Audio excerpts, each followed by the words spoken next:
Good morning, everybody. Welcome to the Tilted Lawyer podcast. And if you have been following my channel, what we are about to perform right now is a super mock, informal cross-examination of Nicole Kessinger.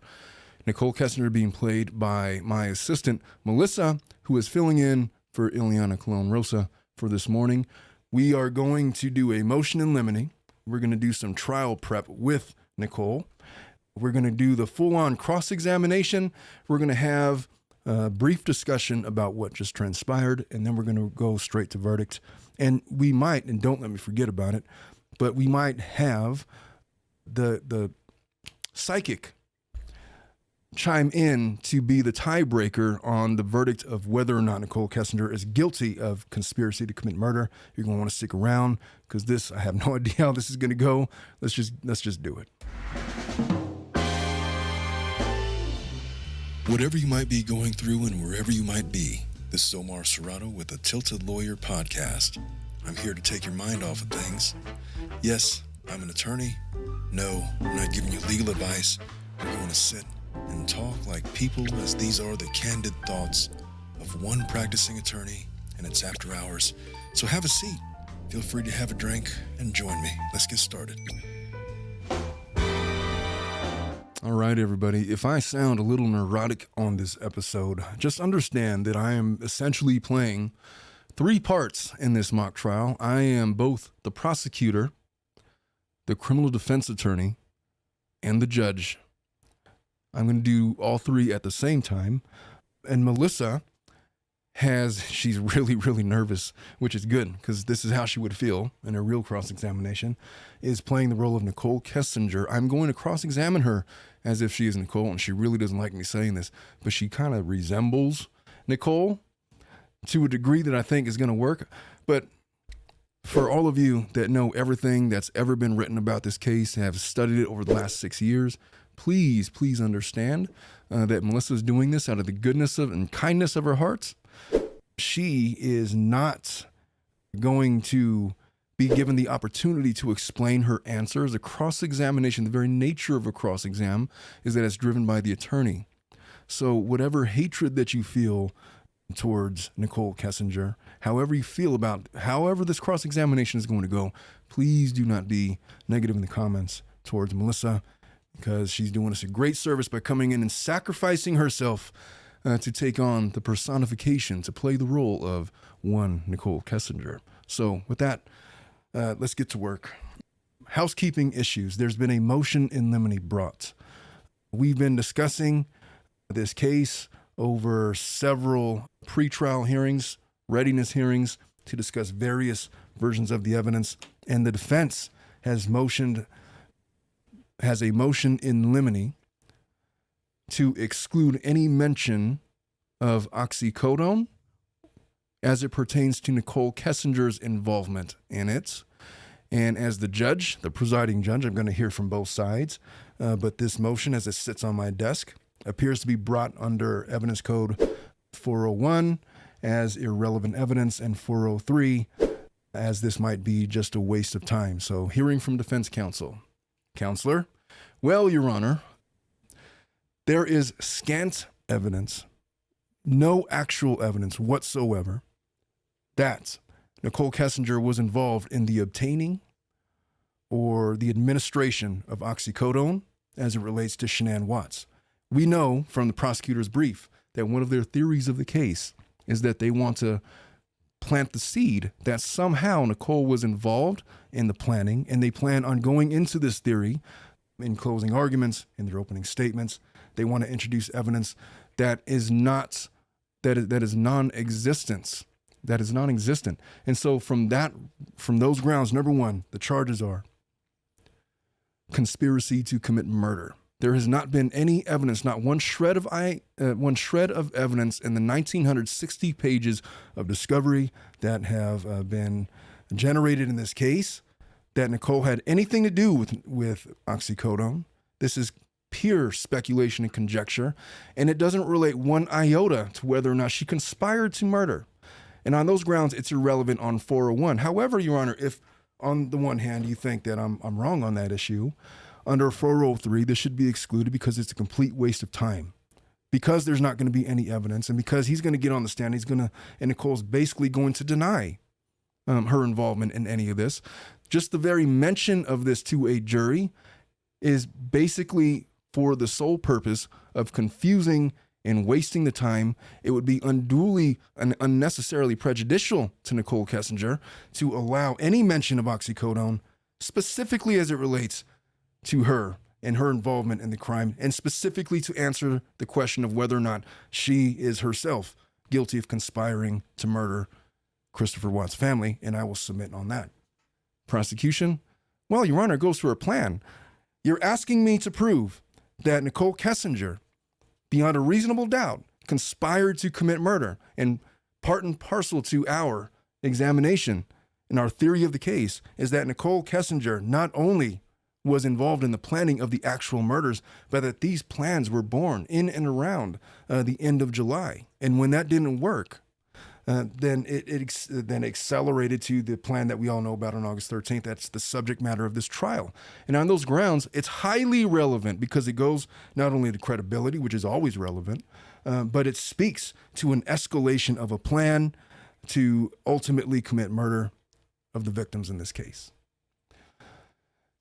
To suggest that it's prejudicial or unduly prejudicial, of course it's prejudicial. But if you don't allow me to talk about her involvement in the potential planning of the administration of oxycodone as it relates to the murder of Shanann Watts and her children, then you're taking away a vital cog in our theory of the case, and it's going to not allow this jury to understand the full context of how everything gone about, and therefore justice will not be served by excluding this evidence. It's absolutely vital that I be able to go into the planning stages, where began the inception of the plan, and take it to its final conclusion of August 13th, and I will submit with that, Your Honor. Take a moment to consider our show sponsor, Aura, Internet Security. If you have been following my Instagram or my Facebook, you would know that we have been attacked by hackers, and both of those accounts have been deleted, ripped off of the face of the earth. It happens. Hacking is a real thing that occurs. And let me tell you something else.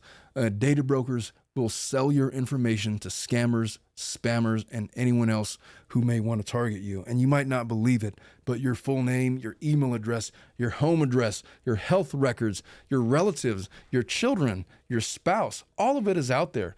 I am a lawyer.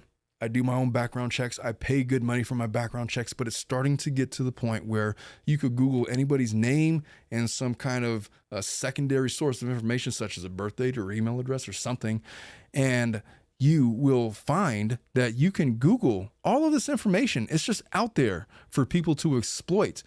That's why I have decided to use Aura, the sponsor of today's video. On Aura they show me specifically which data brokers are selling my information and automatically submits opt-out requests for me. And I'll tell you what, I had them when I signed up for their services. They showed me there was 3 separate internet brokers that were selling my information that they automatically got rid of for me by taking the initiative to opt out of those memberships. So cleaning up my information, cleaning up your information, and not only reduces the amount of spam that I get, it protects me from hackers that could use my information to help them access my social media accounts. Highlight, if you've been a follower of my Instagram or my TikTok, or well, not my TikTok, but my Facebook, you will know that those accounts no longer exist. It had nothing to do with anything. I had a 20-year-old Facebook account. It's completely gone because of hackers, spammers, whatever you want to call it. It's gone. So it protects me from that. It protects your social media accounts, your bank accounts, other sensitive information. Also, Aura does so much more to protect me and my family from online threats that I can't see. I get other features like antivirus, VPN, password management, parental controls, identity theft insurance, and more without having to download several different apps. It's really easy to set it up. I did it, matter of fact, this morning. It took me about a couple of minutes to get me all set up and protected. And you get it all at a really easy, affordable price. But beside that, you might already have some of these tools already, but not having Aura is literally like leaving locking the front door and leaving the back door wide open. People just walk right in and take all of your stuff. I value my privacy. I value yours.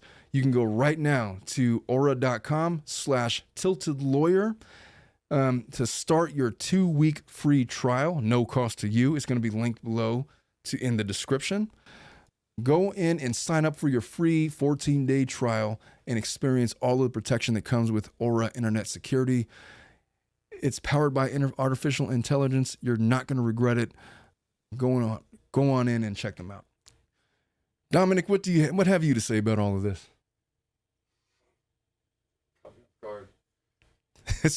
It's okay. Well, counselor, here's how I'm going to roll, and here is my reasoning. The mention of oxycodone, there hasn't been anything in the form of argument and pretrial. There hasn't been any evidence put forth in the discovery that I have been allowed to see that relates to any plan involving murder. And these charges are very specific. It's conspiracy to commit murder. It's not conspiracy to administer oxy. There hasn't been any evidence in the way of text messages and phone calls or admissions to suggest that there was a plan or a scheme to take these victims out through an overdose. We have a full-on confession. There is no evidence to suggest that oxycodone was used in the administration of the crime.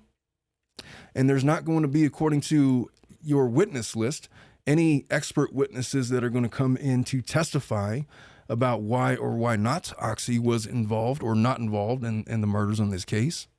And so I find it, although it may be relevant for the minuscule purpose of maybe lodging the potential for a crime, I think we have enough without having to go into that, because I think under 403 correctly, if I allow that this conjecture of oxycodone was potentially part of the plan, without any kind of evidence that I know is forthcoming to tie it to the murders, I cannot in good conscience allow that just because it might test the credibility of a plan.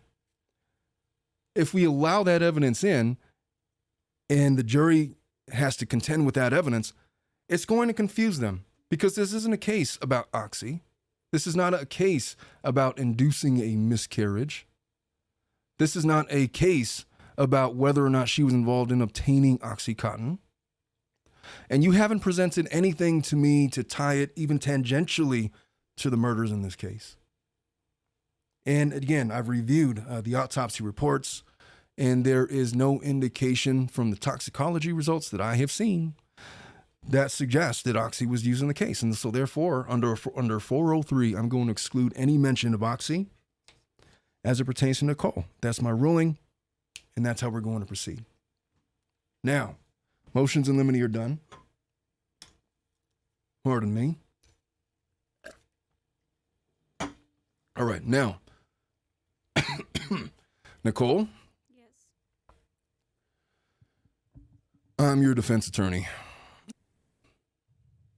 What should my name be? Dominic, what's my name?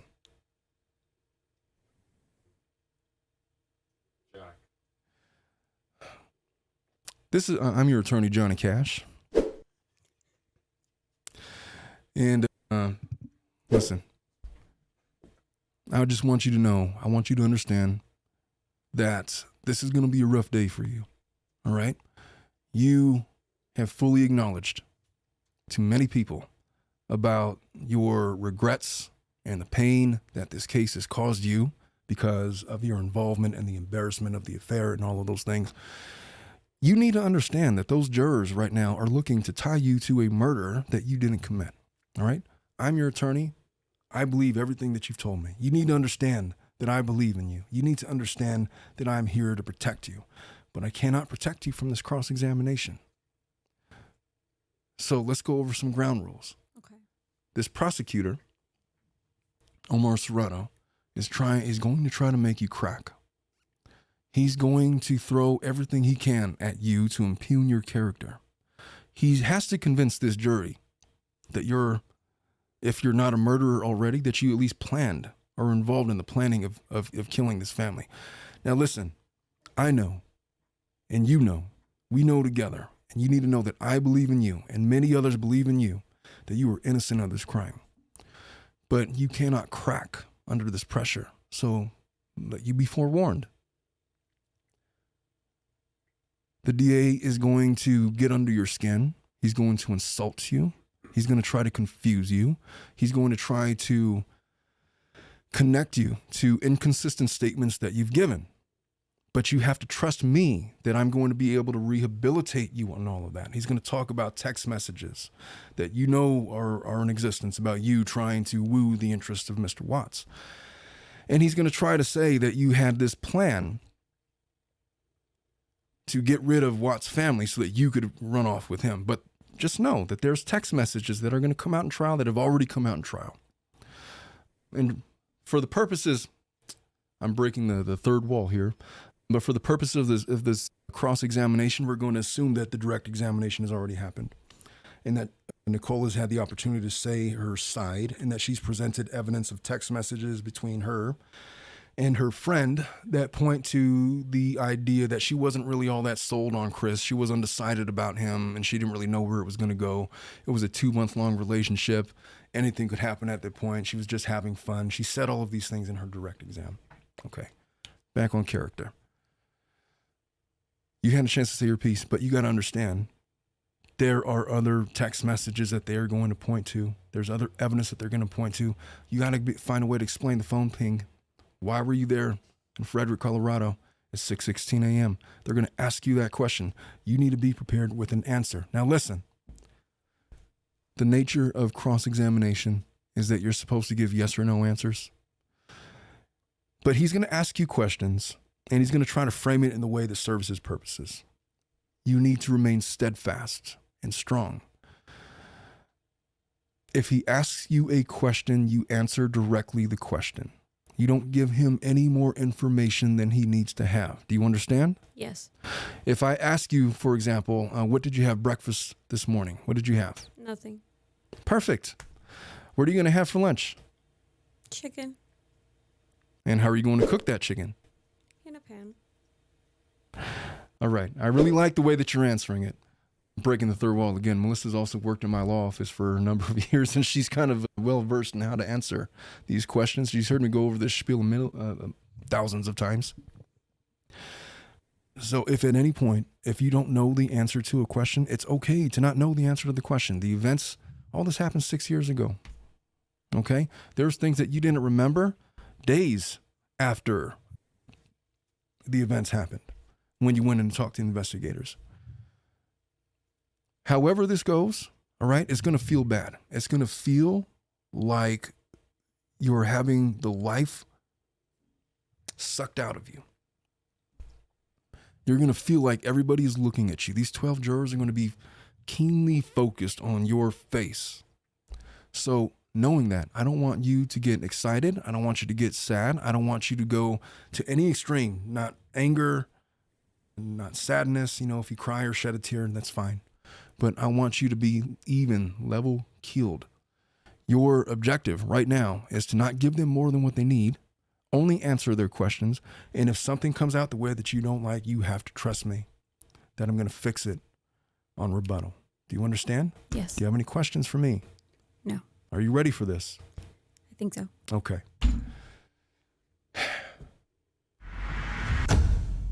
Let us begin.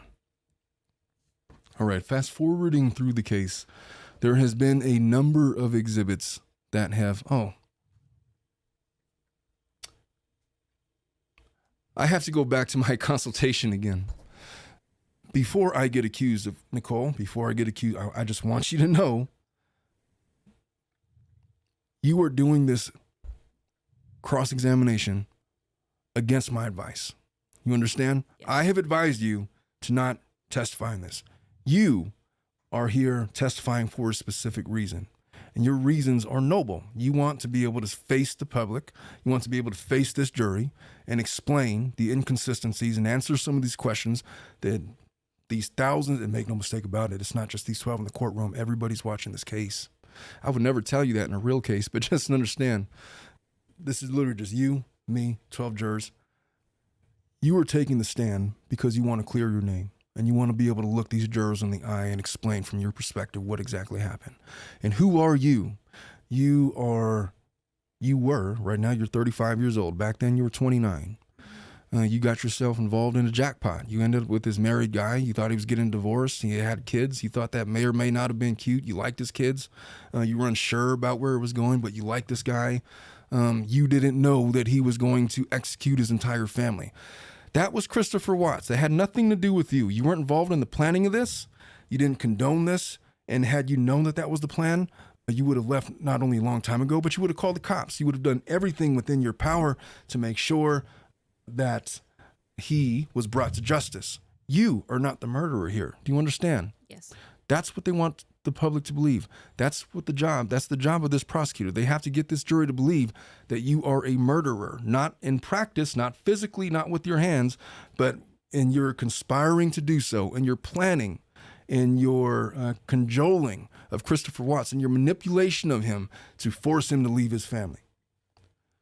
Do you understand your objectives? Yes. Okay. Do you have any further questions before we get in there? No. All right. If at any moment you want to pause or you want to take 5, I can't protect you from that. If they ask you questions and you're in the middle of asking a question, just know you're going to have to give an answer. And it's okay not to know the answer to some questions. If you don't recall, just say, I don't recall. If you can't remember, that's one thing. But just understand the distinction. It's one thing to not recall something, meaning I used to know it, but now I don't know it. And it's quite another to have never known a thing. You need to make that distinction. If this prosecutor accuses you on the stand on a question of doing something that you know 100% was never true, then you say that. If there's any question in your mind of whether or not it may or may not be true, then just simply say, I don't recall. And there's no harm in doing that.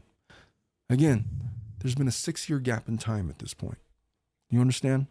Are you ready? Yes. Are you nervous? Yes. That's okay. If you feel yourself getting nervous, this is what I want you to do. I want you to take a deep breath, just like this.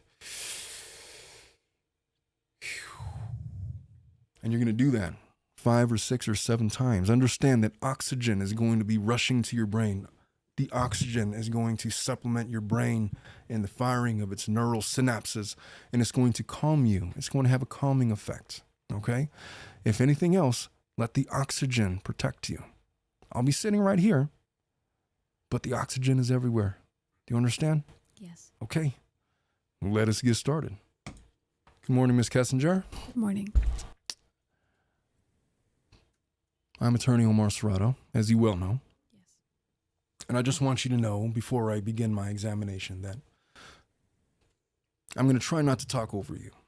And I would appreciate if you would not try to talk over me, because we have a court reporter here in the courtroom, and it gets really difficult to try to transcribe everything that everybody's saying if we're all talking over each other. So if you feel the need, I will do my best to try to avoid that with you. Before you answer my questions, it would be really helpful if you would let me finish my entire question. Otherwise, we're going to get caught up, and we might be here all morning. Okay? Understood. Well, we've already been here for like four weeks now. It's been a lengthy trial. Everybody's tired. I'm not here to get you. I'm not here to try to make this any more painful than it already is. Okay? Can we make that deal together? Yes. Very good. So, Ms. Kessinger,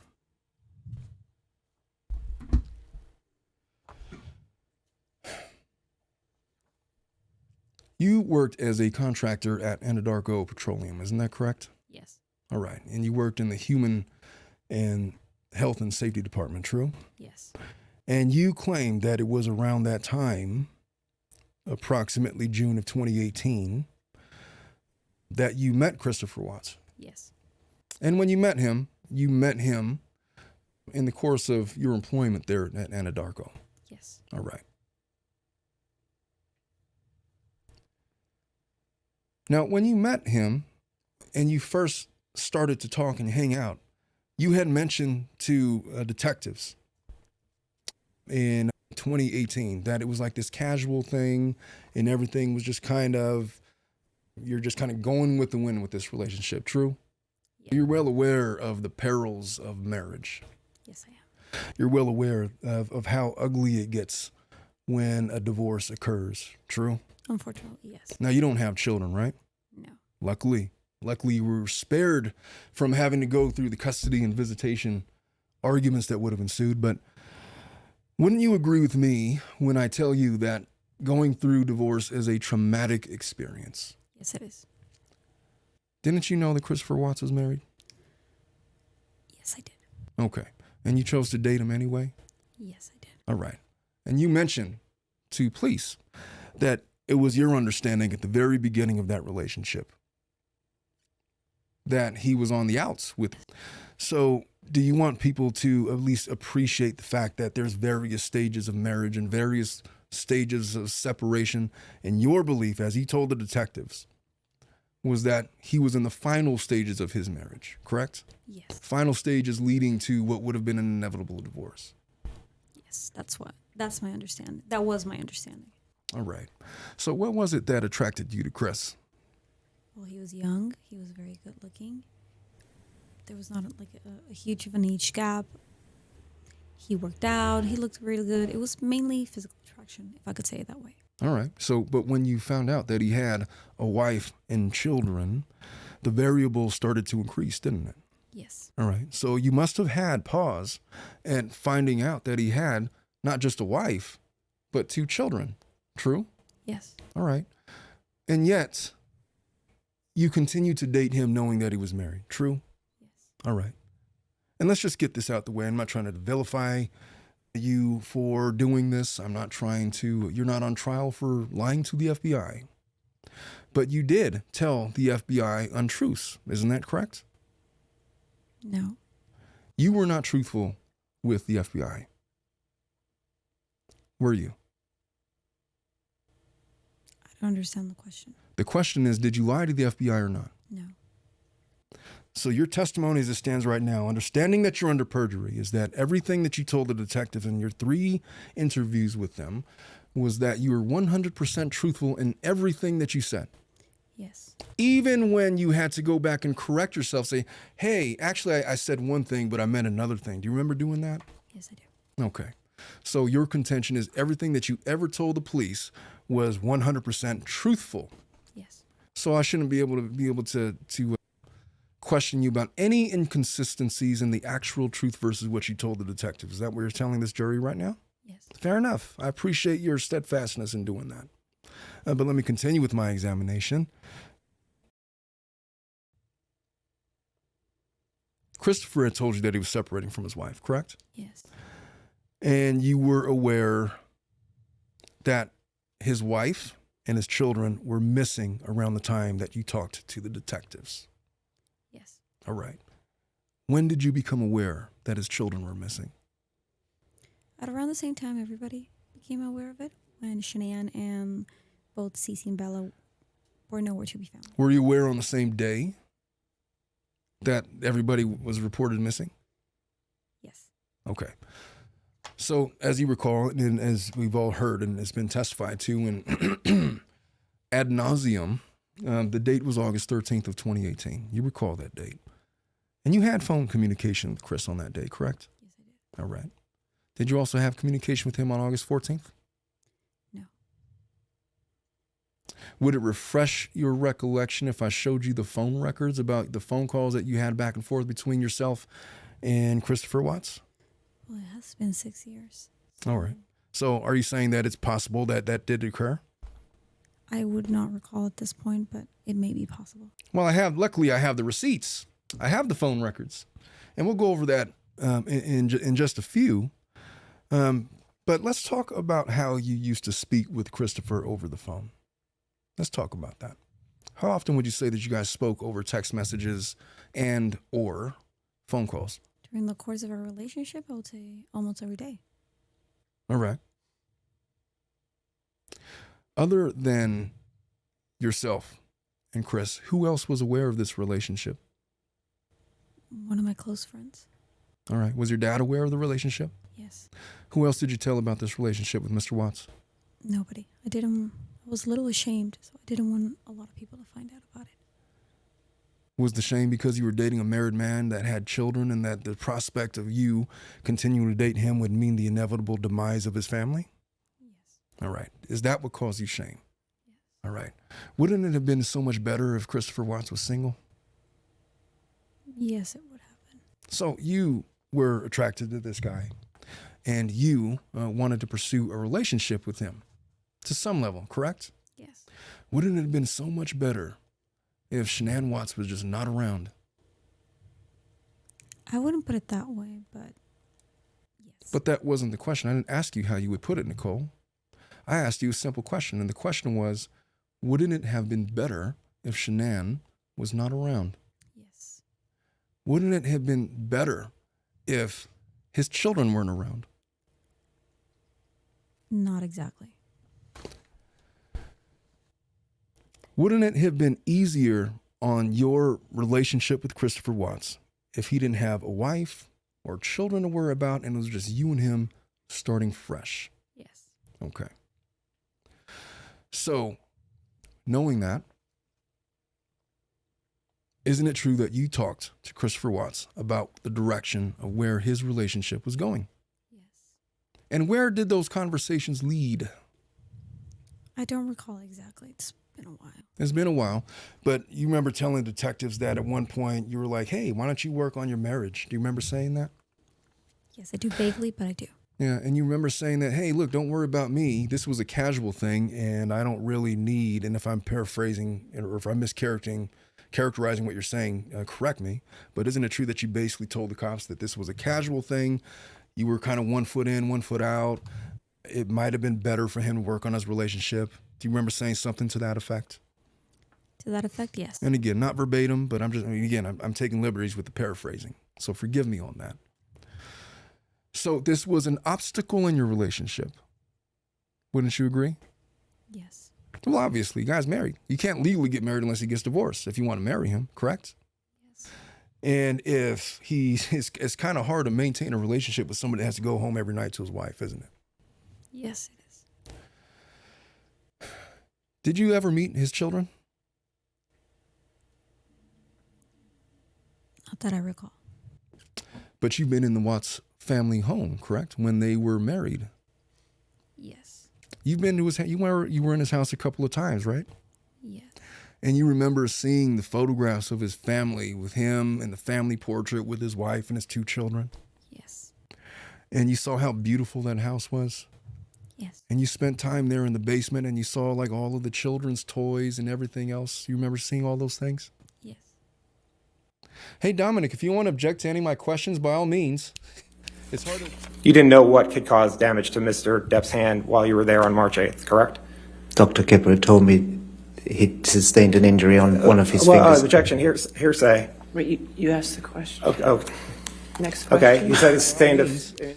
It's hard to object to myself. That's kind of what I wanted, Ileana. I needed her to do the objections. It's okay. Nothing I've said is really objectionable so far. It's okay.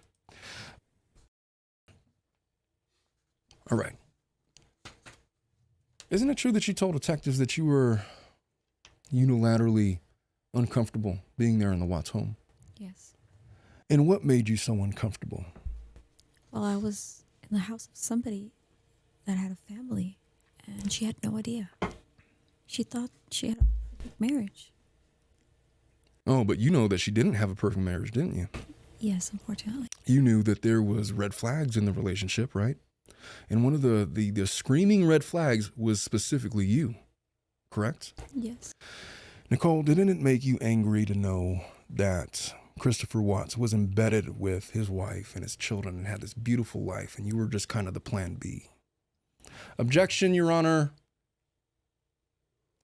Counselor, what does it have to do with the line? I don't understand where he's going with this line of question. Your Honor, I will withdraw the question. Let me rephrase. Do you recall helping Christopher Watts look for an apartment? No, I don't recall. You told the detectives that you were kind of like trying to scope out apartments, buildings with him. Do you remember? I don't recall, unfortunately. Nicole, you had a whole 3.5-hour conversation and the whole thing was recorded. And so I don't blame you for not remembering, but let me refresh your recollection. And for the purposes of time, let's just assume that we went to that portion of the video where we're specifically talking about that. And you were specifically saying that you were apartment shopping with Chris. Now that you viewed the video, do you recall saying that? Yes, I did. Okay. So you did. So you were planning something for the future with Chris. True? I was aiming for it. And in the course of that conversation, in the course of that planning, that must have involved a conversation about finances, did it not? I don't recall. Well, you recalled a whole lot when you spoke to the investigators. You seem to know that they filed for bankruptcy back in 2015. You seem to know that Shanann was this frivolous spender with her money. You seem to know that it brought Chris great anxiety at the prospect of knowing that his wife was such a free spender and he would make this money and it'd be gone just right away. Do you recall those conversations? No, I don't. Again, it's been 6 years. Okay, well, should we look at the video when you were discussing that again? Would it refresh your recollection? Your Honor, for the purposes of refreshing her recollection, let us turn to that specific portion of the video. Now that you viewed the video, have you properly been recollected? Yes. Okay, so now you recall having those financial conversations with Chris. Yes. Okay, now,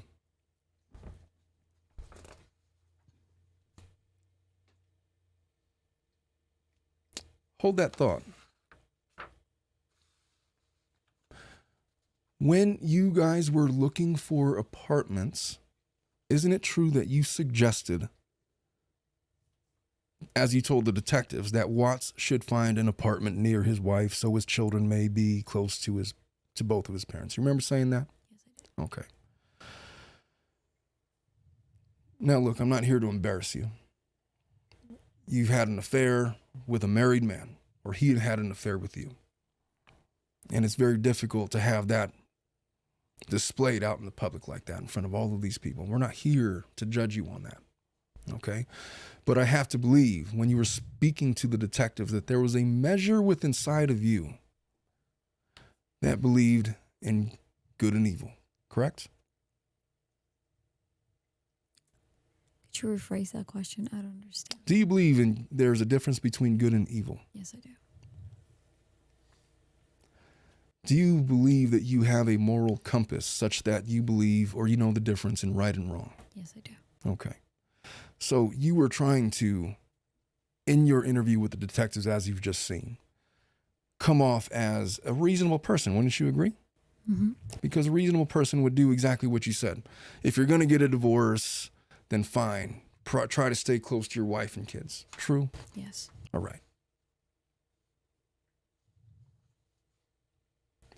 And isn't it true that Christopher told you that he wanted to move into an apartment in order to save money? And in the course of him telling you that, he just kind of spilled all the beans on the family's finances. True? Yes. All right. Isn't it true that he told you that he didn't think he could afford a house by himself? Yes. Is it true that you were aware that Shanann worked as a sales rep at a company called Thrive? Yes. All right. So you know all of these intimate details about his family. And did you know that Shanann was pregnant? No. Okay. I'm going to have to start pushing back on some of these things, Ms. Kessinger, because you're aware that we have your internet search history. You knew that, right? Now, you went through this whole exercise with the detectives where you said, oh, look, here's my phone. I don't want to give you my phone. It's kind of embarrassing, but here's my phone. But to your credit, you did turn over your cell phone, correct? Yes, I did. And in the course of doing that, not only did you do that, but you did them the extra solid of sending them your phone statements so that we could monitor your phone calls. Well, not we, but the detectives could monitor your phone calls. You recall doing that? Yes. All right. Your claim is that you did not know that Shanann was pregnant when you were dating him, right? Yes. This is the answer that you want to stick with. Did you know that despite your efforts to delete the evidence, that they have a full accounting of your internet browsing history? Yes. Okay. Knowing that, do you want to change your answer? No. Okay. In our review of your internet search history, it has become abundantly clear that you're almost a daily visitor to Shanann Watts' Facebook page. Do you remember visiting her Facebook page? I don't recall. It's been a while. Well, you used to do it a lot. Have you ever visited Nicole's Facebook page? My Facebook page? Yes, of course. Not yours, Shanann's Facebook page. I don't recall, but I may have done it once or twice. Okay, once or twice, but you're aware that it's kind of not the time to tell lies at this point, Miss Kessinger. Don't you want to tell the truth? Yes. You came here to tell the truth, didn't you? Yes. Don't you want to be honest with the jury? Yes. You're aware that there's victims in this case.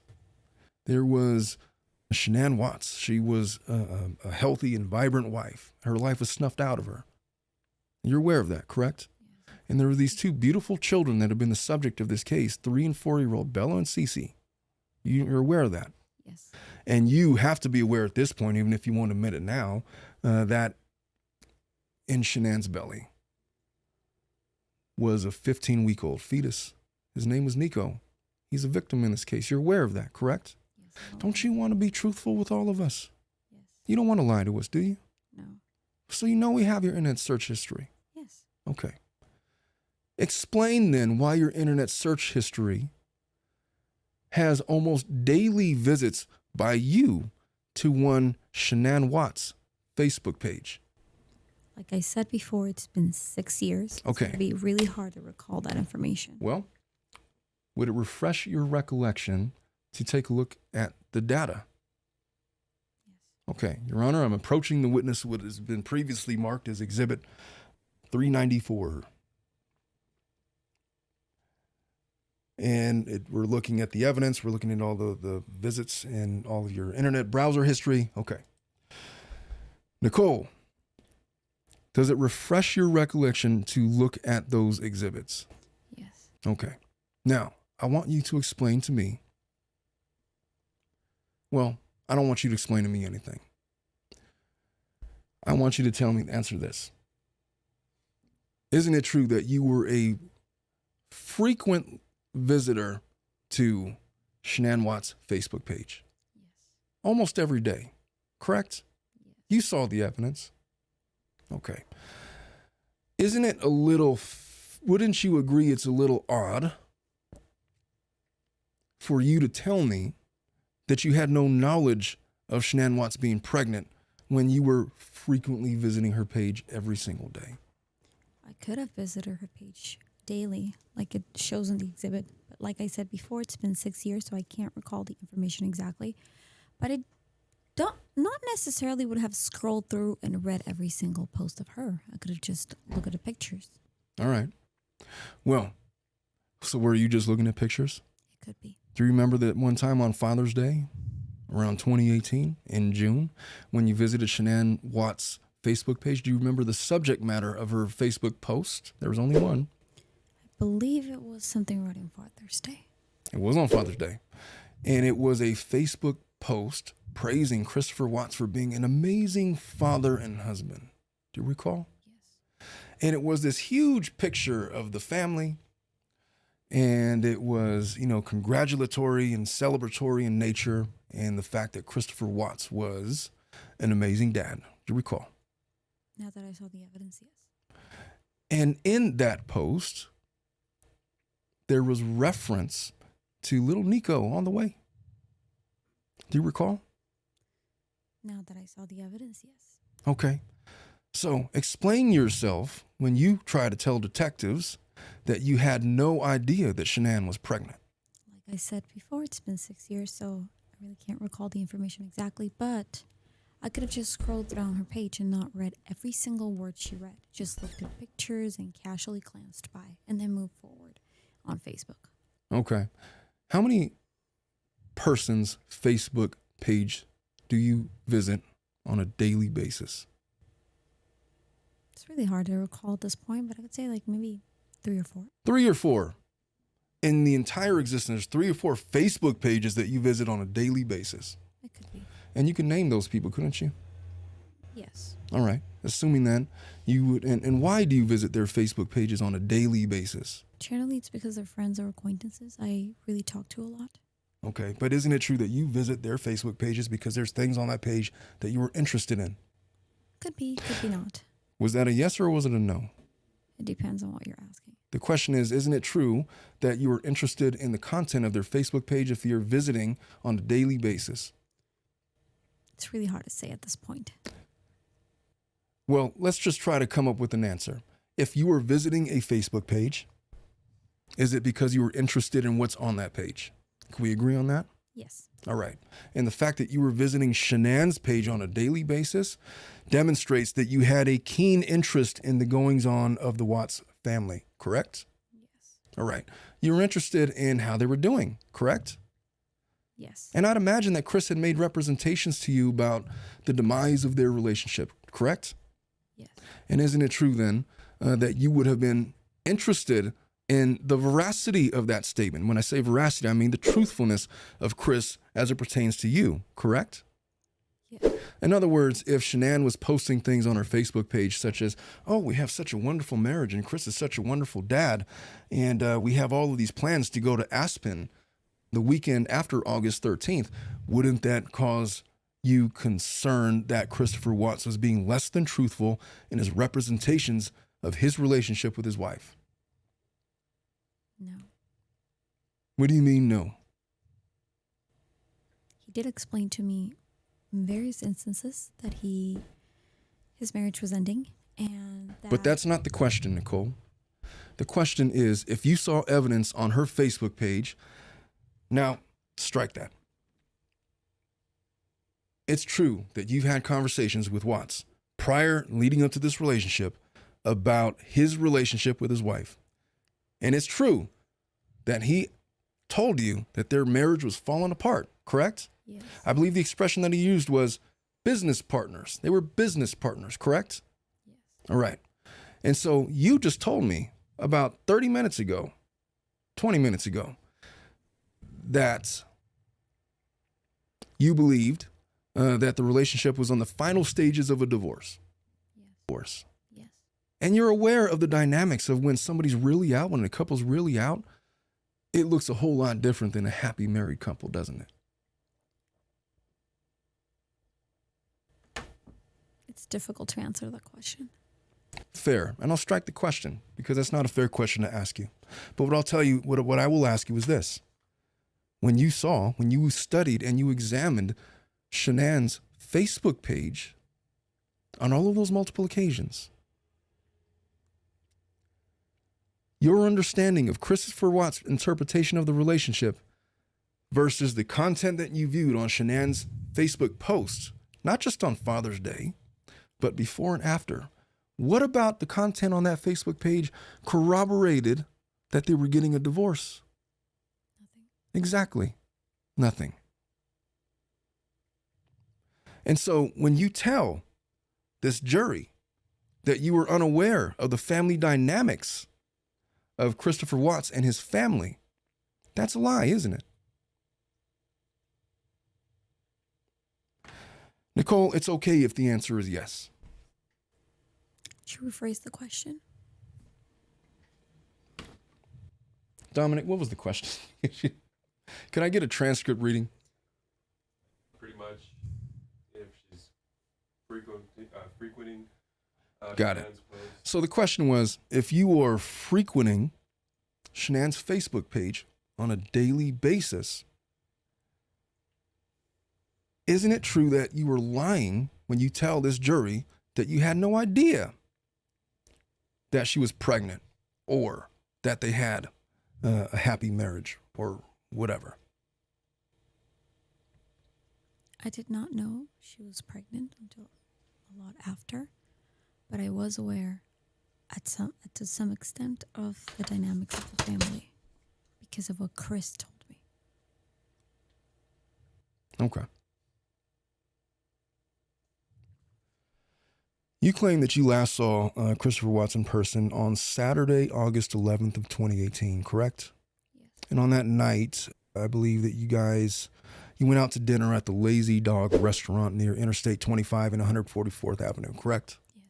Yes. And you believe, you told detectives, that you met at around 5 or 6 that night. Do you remember doing that? Yes. And that you were home around 10 o'clock that day? Mm-hmm. Maybe it was a little bit sooner? It could have been sooner or later. Do you remember Chris hiring a babysitter for the purposes of allowing you guys to go on that date? Yes. Were you aware that Shanann was out on? She was out of town on the night that you made when you guys had that date. Yes, I was. You're aware that Chris hired a babysitter to watch the kids while you guys went out? Yes. All right. Prior to that, though, how many times had you guys been seen in public together? I would not recall. It's been so long. That was only you. Well, you told detectives that it was one of a few times that you had been in public with Watts, because usually they were at your place. You recall? Yes, I do. And you were at the Watts residence for a couple of times, correct? Yes. All right. And you said that you didn't want to go to the Watts house because that was a space that he shared with his wife. Yes. Correct? All right. It made you really uncomfortable to be in that space, didn't it? Yes. Because didn't it make you feel like a plan B? Yes. Isn't it true that you were just the backup plan? I wouldn't say it that way. Well, lots of people would say it that way. Wouldn't you agree? Yes. This was a man that invested 8.5 years in that woman, Shanann Watts. True? Yes. They had a 4 and a 3-year-old and one on the way that you claim to not have known about, but never mind that. But he had at least 2 kids that you were aware about that you'll admit to, correct? Yes. All right. Doesn't that feel terrible? To be the plan B? When you put it that way, it does. Yeah. But that's not how I'm putting it. That's just the way that it was. Isn't it? Didn't you want to give Christopher Watts his first boy? I don't recall saying that.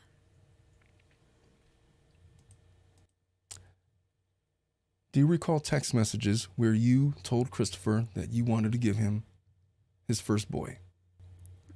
It's been so long, I don't recall. Okay. Your Honor, sidebar. Okay, we're going to take a brief sidebar because I don't recall off the top of my head if there was a text message specifically stating that. But I want it known that I'm going to revisit that over the break, and we'll talk about that later. All right, sidebar is over. All right, let's talk about, it's already 50 minutes in, Jesus Christ. Okay, I got to get through this. I'm breaking the third wall again. Folks, in real life, this would be like a 2 or 3 day cross-examination. I'm trying to get this done in 45 minutes to an hour, 90 minutes.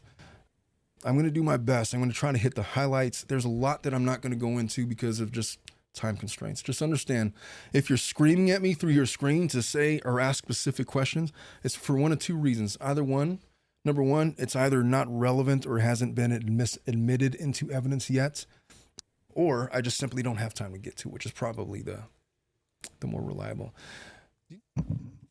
All right, Nicole, never mind my plan B narrative. The point is that Christopher Watts was well ingratiated with Shanann Watts and his children, correct? I don't know at this point.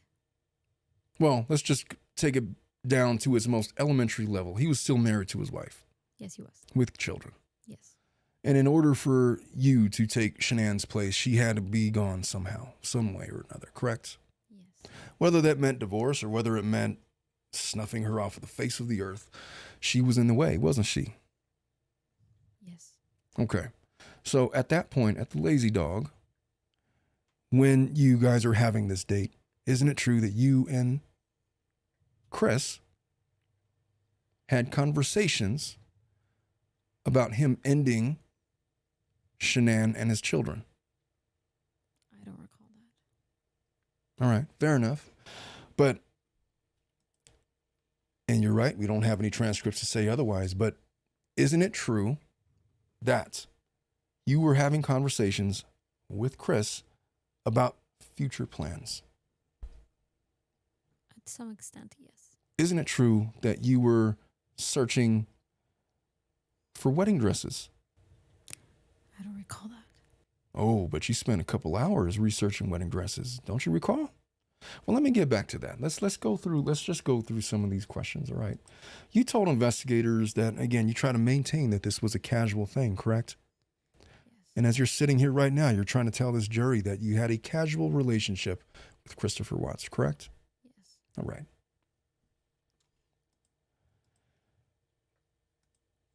Isn't it true that you told detectives that if you would have found out that Shanann was pregnant, that you would have just left them?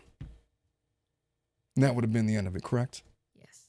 So isn't it kind of funny then that you actually came across, according to your internet search history, a Facebook post where Shanann specifically said that she was pregnant and that you viewed it for some time? I don't recall that. Nicole, how was your reading comprehension? Decent. Pretty good? Like if I give you a paragraph to read, are you going to be able to tell me what the paragraph is about? Yes. Well, in that paragraph, Nicole said, or Shanann said that she was pregnant. And that would have been a topic of great interest for you, wouldn't it have been? Yes. Because you said if you knew that she was pregnant, you would have left. True? I don't recall that. You just said it right now. You just told me that you agreed I told detectives that if I found out that Shanann was pregnant, I would have left. Correct? Yes. But you didn't leave, did you? No. Not only did you not leave, you maintained the relationship. You were going out. You physically saw him on August 11th. Correct? Yes. You were making plans for the future with this man, correct? At some extent, yes. So then you were lying to the detectives. You were not going to leave. True?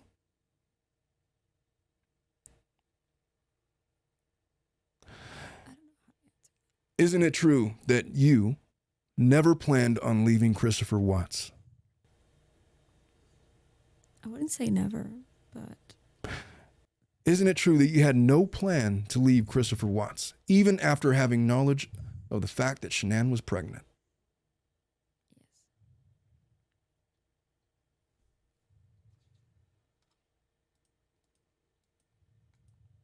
So if in your mind, this is only a viable relationship without little Nico, and this is only a viable relationship without Shanann and her kids, you had to have them gone, correct? Objection. Misstates the testimony. There would be a transcript reading of whether or not she mentioned specifically that, and then I would rephrase. The rephrase is this. Maybe I should stop doing that because it's wasting time.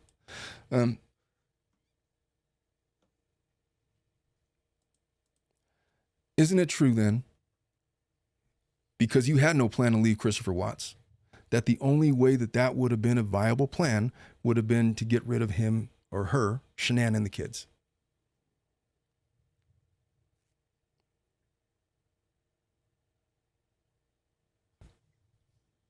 It's just a yes or no. I don't know how to answer that. With a yes or a no.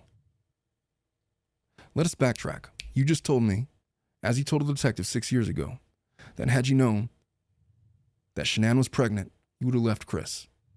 And then you just told me that you had zero plans to leave Chris. And you told me prior to that, that the only way that this relationship was viable in the future is if Shanann and the kids were gone. True? Yes. Okay. And you had made future plans with Christopher Watts, correct? At some extent, yes. And part of those plans included discarding of his family. Isn't that true? Now, when I say discard, you don't have to mean it the way that I mean. But they had to be gone one way or another, correct? Yes. Okay.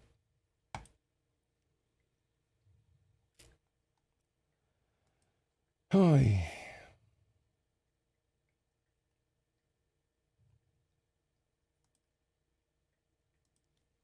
Nicole, why would you be looking at wedding dresses if you had told the detectives that this was just a casual relationship?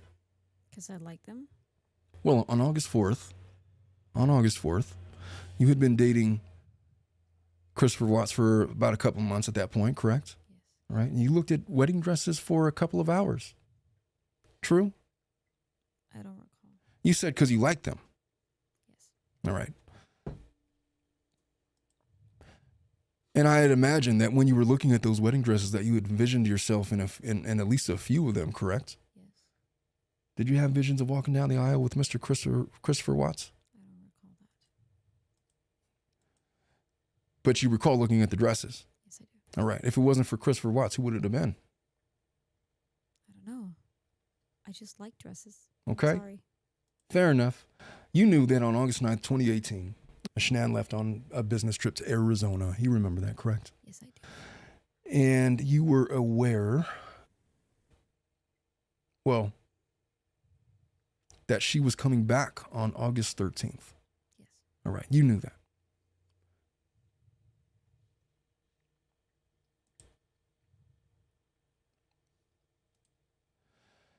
Let me backtrack a little bit. Okay. I want to commend you for coming to law enforcement at the time that you did.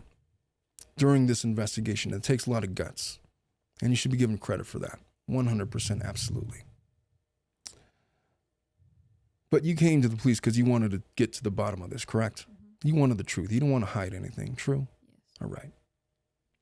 But isn't it also true that your workplace supervisor is the one that informed Agent Tammy Lee about the affair, and this was on August 15th? You recall that?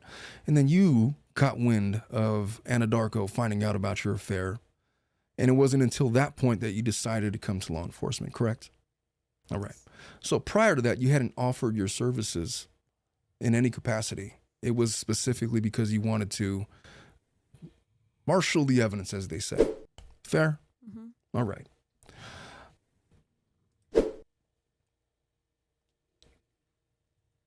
As a person that is interested in truth, and as a person that has very believably testified that she wants to tell the truth, Nicole, why were you searching about tracing text messages and then deleting those searches? It's been a while. I don't recall.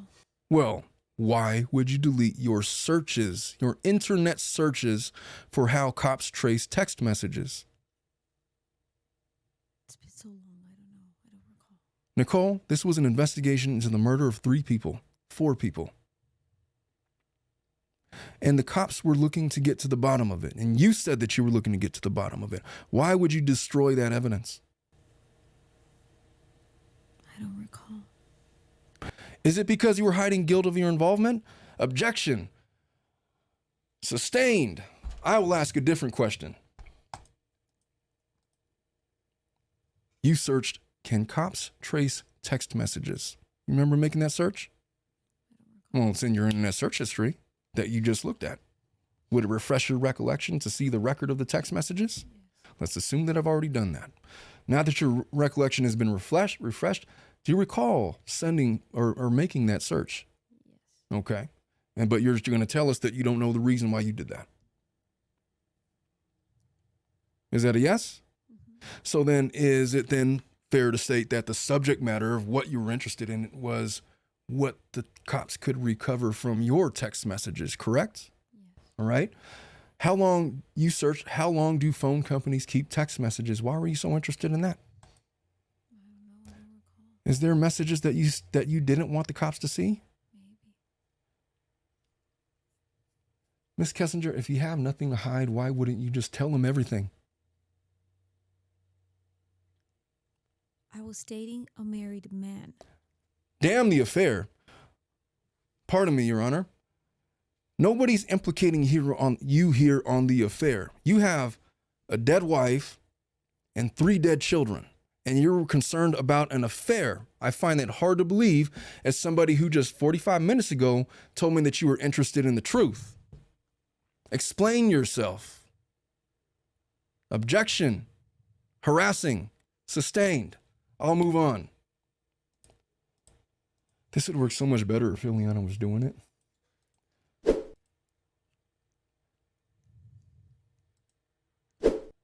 You had a 111-minute phone call with Chris on Sunday night.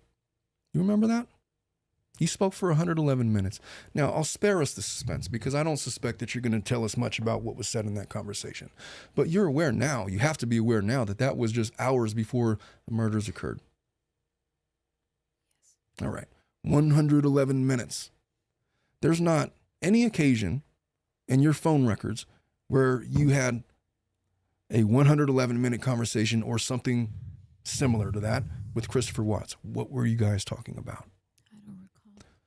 Were you discussing your future plans to go to Aspen, maybe? Were you talking about the potential end of the relationship and what it was going to look like, just the two of you? I don't recall. You don't recall anything about that. That would be very interesting if we could know the answers to that, though, wouldn't it? Yes, it would.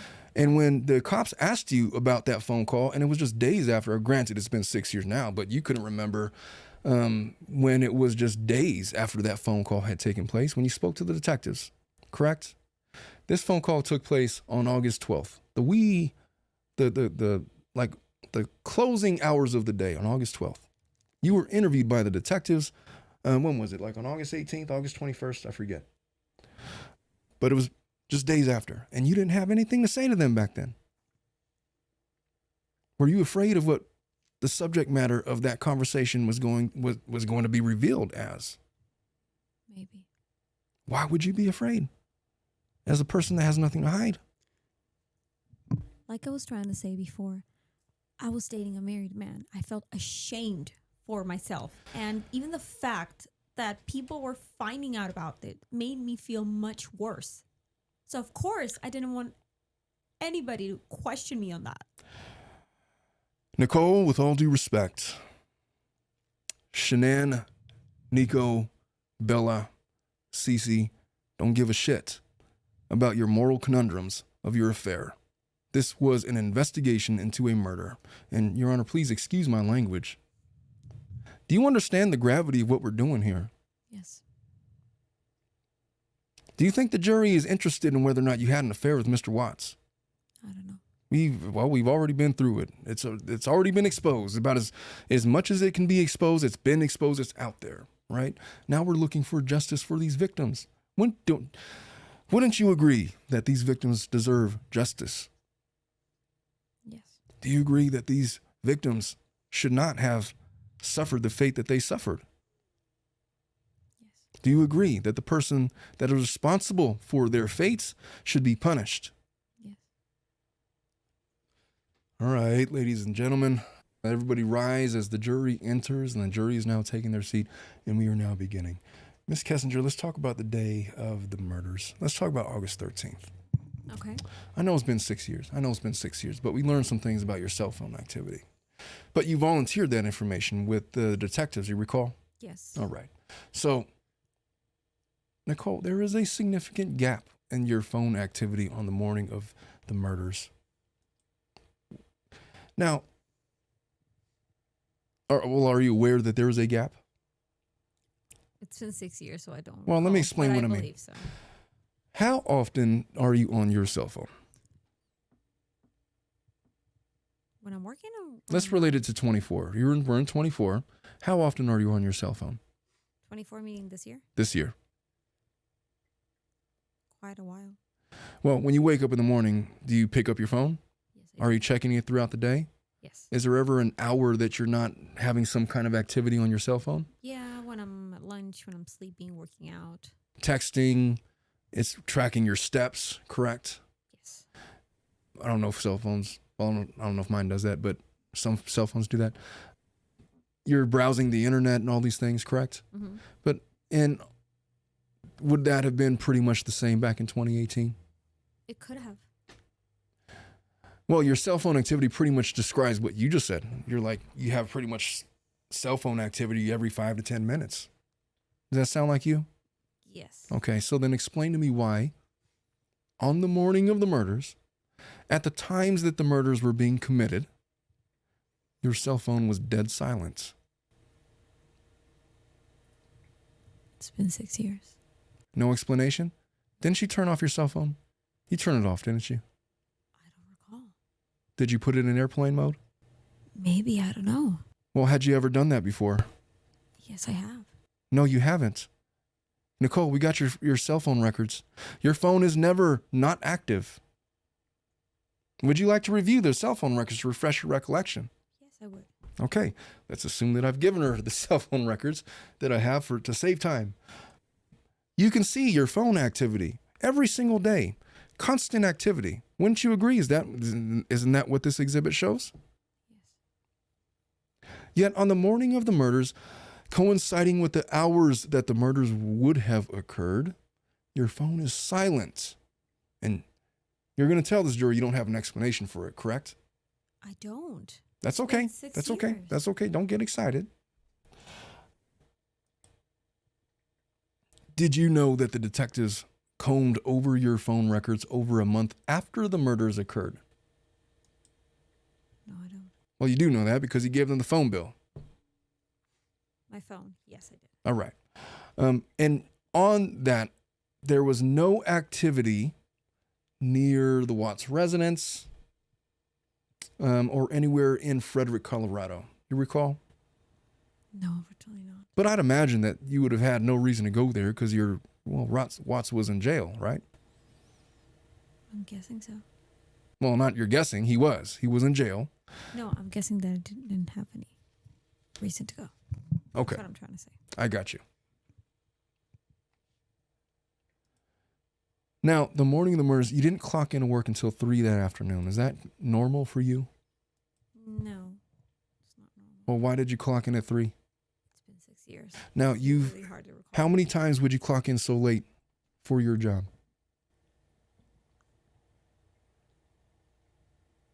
I don't have like a set answer for that. Could you count? Would it be more than once? Yeah, it could be more. Would it be more than twice? Yeah. Would it be more than 5 times? No, I don't think it goes to that exact. Something less than 5 Yes. in the entire time you were employed. Yes. But on that morning, you clocked in at 3 o'clock, correct? I believe so. All right. Now, are you aware that a witness came in to testify? One of the neighbors of the Watts residence. Did you know that he testified and said that he saw a truck similar to the car that you owned outside of the Watts family residence? Yeah, I do know that now. Why were you there? No, I'm saying that I do know that the neighbor testified that. I'm not saying that was me. Oh, that wasn't you. But you do drive a car that was similar to what was described, and you're aware of what he described, correct? You're aware that there was testimony that described the car, the exact same car that you drive. You're aware of that, correct? Yes. All right. And they testified that that vehicle was found in front of the Watts residence on the night of the murders. What were you doing there? Nicole, you're aware how cell phone towers work. Yes. When you are in a specific area, if you're within a 3-mile radius or so, or sometimes more or less, your cell phone will ping at specific cell phone towers. Are you aware? Now, there was a tower next to the Watts residence, and are you aware that your cell phone pinged there at 6:16 a.m.? No, I'm not aware. Well, do you want me to show you the records? Yes. Let's assume that I've shown you the records. Now resume. So you've seen the record. Your phone pinged there at 6:16 a.m. What were you doing there? Objection, Your Honor, assumes facts not in evidence. She's never said that she was there. Fine. Objection sustained. I'll rephrase the question. Nicole, why did your cell phone ping at the Watts residence at 6:16 a.m.? I don't know. Were you there? I don't recall. Your cell phone recalled. True. Yes, apparently. Not apparently, it did. Your cell phone alerted the universe that it was present at the Watts residence at 6:16 a.m. Isn't that true? Yes. Okay. Were you without your cell phone on that morning? It could be. You lost your cell phone and somebody took it to the Watts residence. I'm not saying that. I'm just saying that maybe my phone was somewhere and I didn't have it. What do you mean you didn't have it? Because you had it at 3 p.m. when you went to work. Did you go somewhere to pick up your phone on that day after you left it somewhere? I don't recall. You've never told anybody that. And you were very specific with what you told the detectives about the activities of your involvement with Watts, correct? You never on any occasion said that you left your cell phone with Mr. Watts and then you went to go pick it up later, correct? Now, the only time you would have ever been in Frederick, Colorado, on any occasion, historically, has only been when you were at the Watts residence. Isn't that true? Yes. And you told the cops that the last time you ever saw Christopher Watts in person was on August 11th, correct? So what the hell were you doing there on August 13th? Objection sustained. I will move on.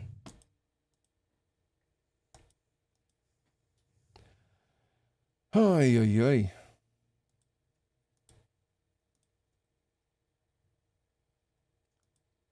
Do you recall making a phone call to a 73-year-old man named Robert of the Ordo Templi Ordinance? No, I don't recall that. Well, it's okay if you didn't, but were you not a member of the Ordo Templi Ordinance? Yes, I was. And isn't that an offshoot of Freemasonry, of the Freemason group? And it's not mainstream Freemasonry. It's an offshoot, isn't it? You yourself are not a Freemason. Isn't that true? Yes. Breaking the third wall. I have no idea if she's actually a Freemason or not. I think her dad is. Never mind. That specific group participated in rituals involving sex magic, didn't they? You don't know the group activities of a group that you were involved with? I was involved with, but I'm not saying that I knew exactly every single thing they did. Well, you had to be initiated to become part of that group, didn't you? I don't recall that either. You don't recall anything that's important to this case, do you? It's been 6 years. Now, 6 years isn't that long. I've been alive for 43. How old are you? You're 35. 35. 6 years ago, you were 29 years old. Wasn't that long ago, correct? Isn't that true? It was long ago. I don't think, Mr. Serrano, that you would recall every single bit detail of your 43 years of life. All right. Well, tell me, what was the main point of this group? Well, my family belonged to it, so it's mainly the reason why I was involved in it. Did you perform acts of sex magic? No. Did they make you perform sacrifices to initiate yourself into that group? No.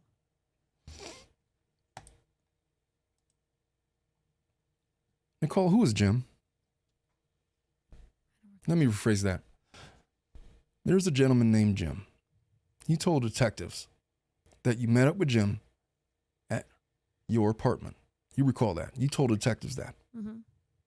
And then the cops started questioning you about, I say cops, I don't mean to be disrespectful. The FBI agents questioned you about who was Jim, and you said, oh, no, leave Jim alone.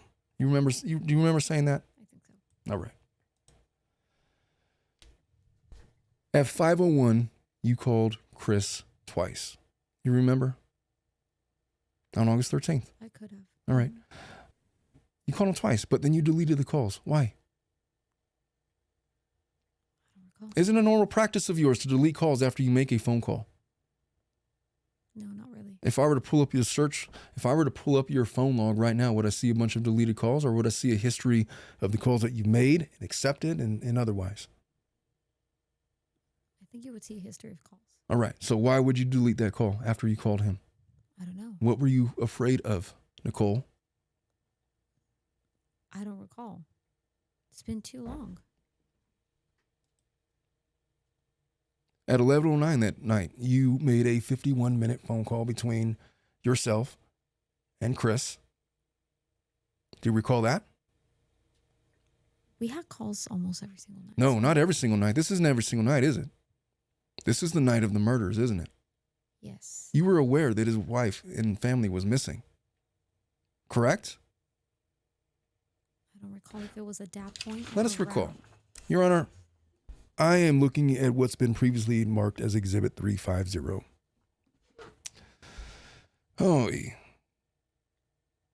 On August 14th, 2018, this would have been the day after the murders. Is that fair to say? All right. Around 3:40, you did a web search on a Facebook page. Do you recall that? No, like I said, I use Facebook almost every single day. All right. Well, the thing that you looked at was a post, and the post said, and I'm going to read because it's already been entered into evidence, please share and pray that beautiful Shanann Watts and her 2 precious daughters are found safe. They are from the Erie and Frederick, Colorado area. Shanann Watts and her 2 daughters, Bella and Celeste, are missing. She made it home to Colorado from Scottsdale at 2 a.m. Her husband left work at 5 a.m., but Shanann never made it to school for the girls' first day back. Her car and phone were found at home, but these 3 have not been found. Shanann is 15 weeks pregnant. Thank you and God bless. Do you recall that post?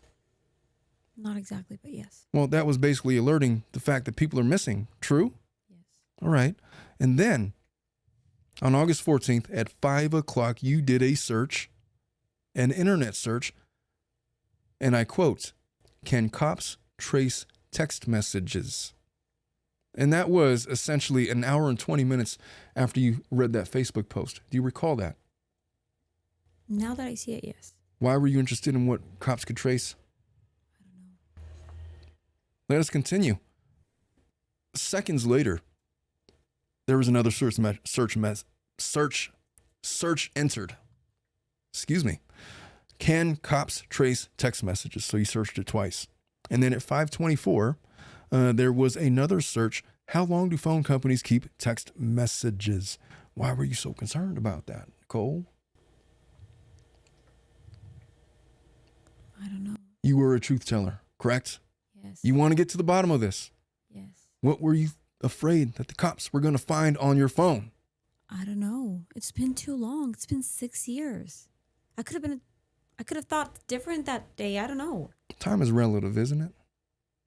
There's some things that happened 30 seconds ago and you'll never remember it again. And there are things that happened 40 years ago and you'll remember it for the rest of your life. Correct? Yes. So the events of your boyfriend, if you could, whatever you wanted to call him, Christopher Watts, family going missing, would that not have been a core memory formed in that time? Could have. So isn't it a little ridiculous that you, using this space of 6 years as a buffer to shield your guilt in all of this, or the suspiciousness of how this looks? Objection. I know. Let me rephrase. Let me just move on.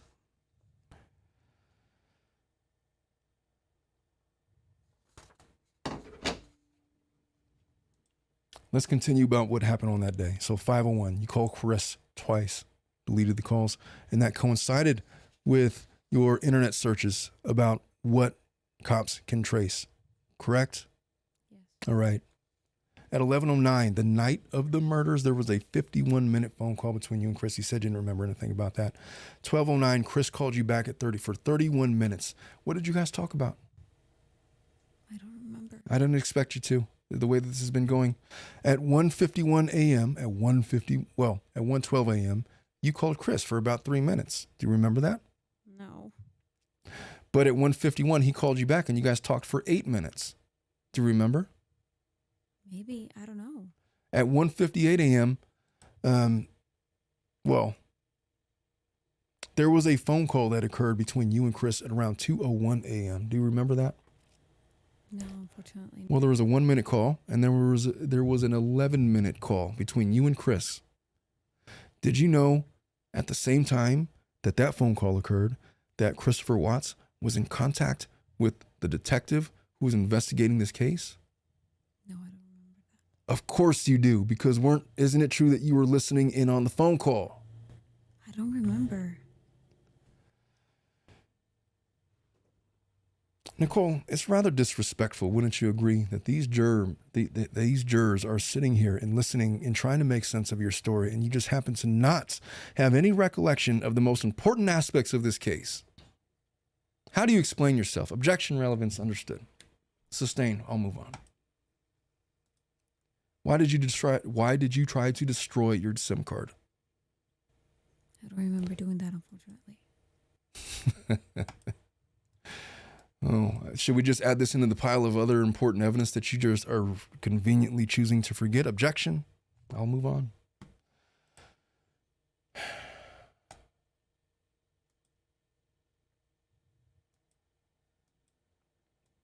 At this point, I have no further questions for Miss Kessinger. There will be no rebuttal. Oh, well, there will be some rebuttal. Defense counsel wants to come in to offer a brief redirect of Nicole Kessinger. And so let's do that. Nicole, this is Johnny Cash. You're a defense attorney. We're friends, if you can recall. So you said a lot of troubling things, but one of the things that you explained was that this was a casual relationship between yourself and Mr. Watts, correct? Yes. All right. And I don't mean to use leading questions on my direct, Your Honor. I'm just trying to set the context. Do you recall texting Charlotte, your friend, on August 12th, specifically about Christopher Watts? It could have been possible. Okay. I'm going to offer you a transcript that I want you to review. Well, number one, do you recall what the subject matter of what you spoke to Charlotte about? Not exactly. Would it refresh your recollection to read a transcript of what was said? Yes. Okay, Your Honor, I'm approaching the witness with what's previously been marked Exhibit 351. And just, if you can, without reading it, peruse those transcripts, and when your memory's been sufficiently recollected, let me know, and then we will resume. What did you say to Charlotte about the state of your relationship with Christopher? That I was seeing somebody, but that I felt that I was going to be always in second place because he had kids. Weren't you concerned about the fact that every guy that you meet seemed to have kids nowadays? Isn't that true? Yes. But did you also say that you thought it was a positive that he had kids? Yeah, because he cared for them. Did you think that he was a good dad? Yes, I did. All right. You even mentioned to Charlotte that he was all about his kids, correct? Mm-hmm. All right. Isn't it true that you had mentioned to Charlotte that you weren't really sure about Chris? Yes. So wasn't it fair to say that you, even if you were talking about having plans, you weren't certain about what those plans were going to be? Mm-hmm. All right. I have no further questions, Your Honor. Any redirect? No redirect. All right. Let us rest. Okay. Cross-examination is over. Let us offer some closing arguments. All right. And the way that we do this, the prosecution gets to go first and the defense gets to go second. And usually the prosecution gets to have a rebuttal to the defense's closing argument, but we're not going to do that today. And I'm going to try to keep this brief, like 2 minutes each, because this has already gone on for about an hour and a half now. So, closing arguments. Ladies and gentlemen of the jury, it is a hard thing to have to try to convict an individual of murdering somebody, anybody, conspiring to execute somebody's entire family, but that is the charge that's been brought upon Nicole. You just heard her testify for an hour and a half about the goings-on of her relationship with Christopher Watts, and some of it made sense, but so many unanswered questions that she couldn't answer, and I think it was appalling and insulting to your intelligence to suggest that she couldn't remember the most burning of questions that you all have of Miss Kessinger. What was her car doing there on the morning of the murders? What were those phone calls about? What was she talking about with Chris at 2 a.m. the night after the murders? Was she listening in to the phone call with the detectives? She came in and she wanted to convince you guys that she was a person that was invested in the truth. She wanted to convince you that she was a person that wanted to do the right thing. But when push came to shove, when the lives of Shanann and those 3 beautiful children were in peril, and it wasn't readily apparent to anybody yet that they were gone from this earth, she was deleting evidence, not just any messages, Not just any evidence. She was deleting text messages between herself and Chris. Phone histories between herself and Chris. Search histories of things that she had searched. She tried to destroy a SIM card. It is indisputable, if you believe in common sense and reason, that she was at the Watts residence at least 6:16 a.m. the night of the murders. You haven't been shown any evidence to suggest that she physically committed the murders, and we haven't charged her with that. But what she is charged with is the conspiracy and the plan to commit those murders. As an underlying charge, you are also on notice that she has been charged with the destruction of evidence, which is a federal crime that carries with it a discretionary prison sentence.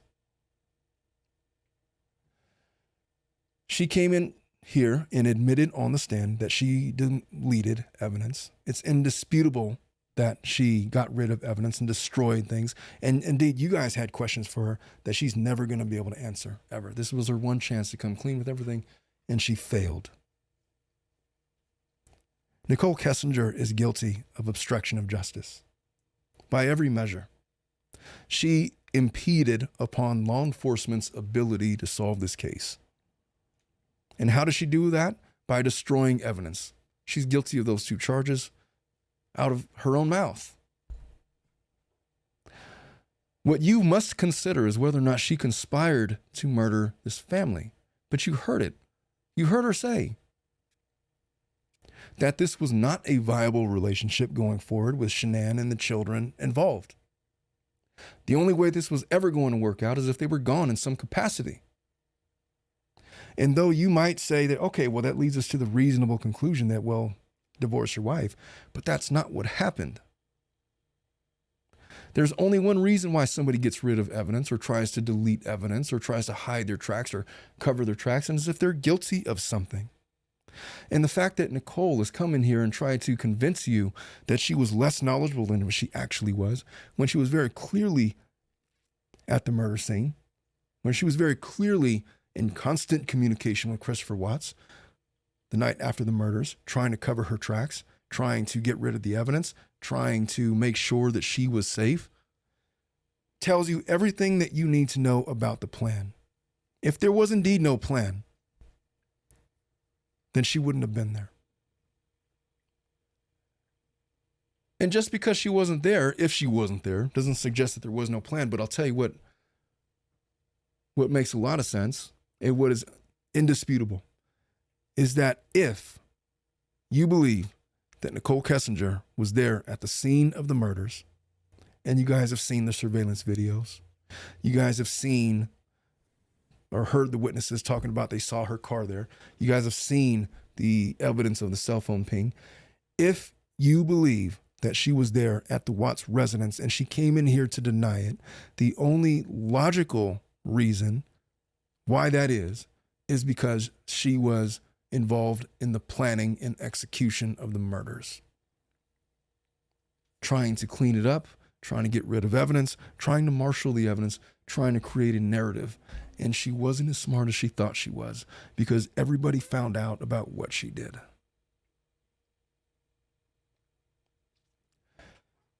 There are 4 victims in this case. Shanann, Bella, Cece, Nico. They're gone.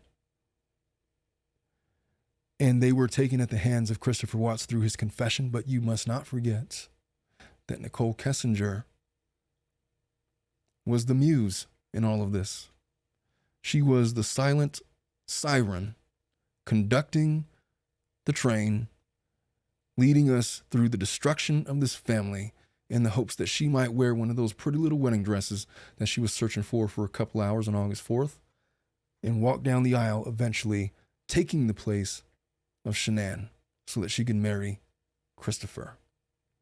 And if that wasn't her goal, if it was indeed not marriage, then just the ego, perhaps, of getting rid of this family so that Christopher Watts could choose him. Whatever you guys want to speculate about that, it doesn't matter. For whatever the hellacious reasons were, Nicole Kessinger is just as guilty of Christopher Watts and what happened. And I urge you to find her guilty because there is no reasonable explanation for what I just said. She is guilty beyond reasonable doubts, and we will rest with that. Who wants to do defense's closing argument?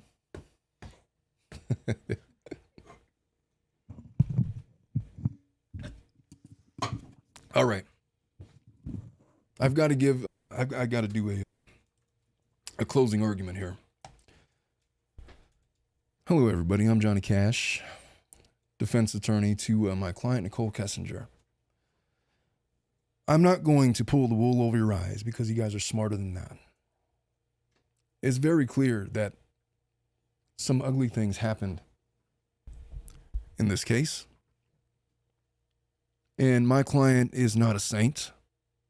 She got herself involved in a married man and she found herself in a jackpot. What she's guilty of is involving herself romantically in a man who was heavily invested in a family and nothing more. Was there childish games that she may have played with Christopher to try to, gain his attention over his wife? Sure. But that doesn't make her a murderer. Did she look at wedding dresses? Did she imagine what it would be like as being a Mr. or Mrs. Watts? Maybe. Maybe. If you want to believe that, that does not make her a murderer. And that surveillance footage that we see was so grainy. And we've had experts come in and talk about how this can't be relied upon as an image of Nicole Kessinger because when you zoom in on the pixels, it distorts the image in such a way that it's impossible with any degree of accuracy to figure out who specifically that is. It may have looked like a woman, as you saw an expert come in to testify that, look, here is a video of a man, and as you distort the pixels, he turns into a woman. The halo effect. We can't rely on that to say that Nicole was there at the house. Let's talk about the cell phone pings. There was indeed a lot going on that night, and Nicole comes in and she says she wasn't there. Fine, she wasn't there. But a cell phone ping does not put her at the Watts residence. It puts her within a radius of a specific amount of miles.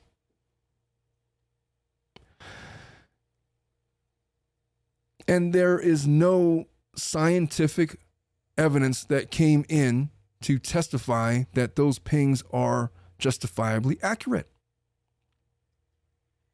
And even if you were to suggest that the cell phone ping was to be relied upon, that does not make her a murderer. You saw her text messages to her friend Charlotte. She said, I don't know about this guy. I like him a lot, but I'm kind of in and out. Who knows what's going to happen? He might be a good dad, maybe. She represented that to the detectives. She represented that here on the stand. Like every other young girl that gets involved with a man of which she is hopeful but unsure about. And you can't be sure about anybody in a couple of months. To suggest that she, in the span of June, July, and August, was so infatuated with Christopher Watts, was all of a sudden now, oh, we're going to murder your whole family so we can be together, is beyond illogical. And there is no evidence that has been presented by the prosecution that is going to point to in that direction. It doesn't exist. It's a completely circumstantial case that falls apart if you look at it for longer than 5 minutes, and you guys have been here for weeks.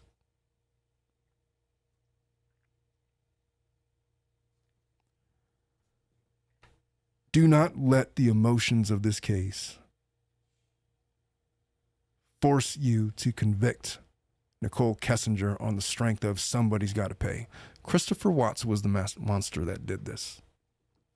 This was done at his hands. He confessed to it.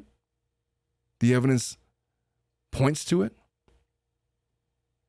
And there's no evidence whatsoever but for a wayward cell phone ping at 6:16 in the morning that even remotely points to Nicole Kessinger having any involvement in any of this.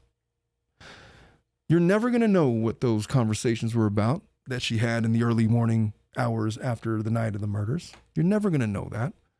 And even if you really believed that she was on the phone listening in on Christopher Watts' conversation with the detectives, that does not make her a murderer. It does not make her a conspirator.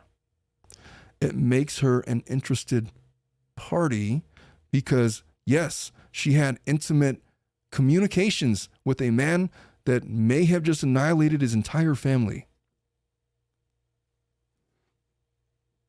And anybody in that situation is going to freak out just a little bit. And what the anomaly of her phone activity essentially was her freaking out just a little bit. But she provided all of her cell phone records. Yes, she did. Guilty. She destroyed evidence. She deleted messages. Fine. But there was a point in time when she was forthcoming. She came in and talked to the police. She submitted to them every record they asked her for. They took everything that she had. And none of it points to her being the murderer. Here's what it points to. A girl that was up to no good.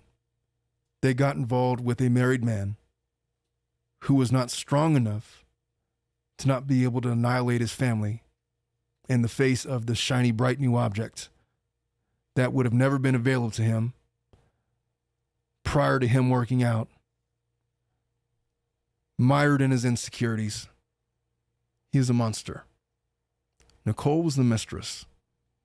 And judge her as much as you want on whatever basis you want to do for that. But do not make the stretch to suggest that her infidelities, that Christopher Watts' infidelities and her involvement in them makes her a murderer. That is an emotional conclusion, not supported by the evidence. And that's not what our justice system is about. We're not about emotional decisions. Have they happened in the past? Sure. But if we're looking to reasonable doubt, is it reasonable to consider that Nicole Kessinger was just a lady that got caught up in something that she had no idea was going to occur?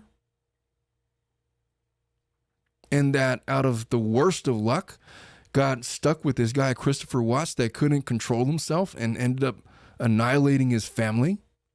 The odds of that happening to anybody are so minusculely small. And the prospect of her being involved in this at all was a shocking, crazy coincidence. Vilify her for destroying evidence. Vilify her for deleting text messages. Vilify her for being the mistress. She's not a murderer, folks. Your integrity must lead your decision in this verdict. Nicole Kessinger is not guilty. And with that, we're going to rest. All right. Both sides have rested, and now we're going to give instructions to the jury and jury instructions and all of that. Okay. Melissa, you are not Nicole. I'm back to being myself. Thank you so much. All right. I need you to give us a verdict. Dominic, I need a verdict. You guys are the jury right now. What are we doing? Guilty or innocent? Guilty. Guilty as F. All right. What do you think? What do you think? Yeah, guilty. Guilty? Okay. Do you want to know my conclusion? I almost don't want to give my conclusion anymore. Why not? Okay. Here's what I think. I think that the prosecution can put on a compelling case. In my opinion, I don't believe they have enough. I think that you two are going to say that, and I think that there's going to be 2 or 3 or 4 jurors that are going to disagree, and either this ends up as a mistrial or a not guilty if it goes to trial with the evidence that we have right now. It's just not enough. Basically, I can't use any of the oxy evidence. The cell phone conversations or whatever, they could be explained in any number of different ways, creating reasonable doubt. And that's what the deliberations are going to go. You guys in the audience, and I already kind of have a feeling that I know how this is going to go with the commenters, but give your verdicts in the comments. I don't want to give a verdict. I'm going to leave that to you guys. I presented the case. I've done it from both sides. I've played the role of judge, prosecution, and a defense attorney. And I think I was even what else was I today? I don't know. I played all of the roles. The judge, prosecution, the defense attorney, and the judge. Yeah. I think we should have the tiebreaker. There's a tiebreaker in all of this. Should we consult the psychic? Dominic, I'm going to the psychic. All right. She was on page 89. How do I get there? How do I do this? Page 89. Oh, the discovery and the 2,000-page discovery. yeah.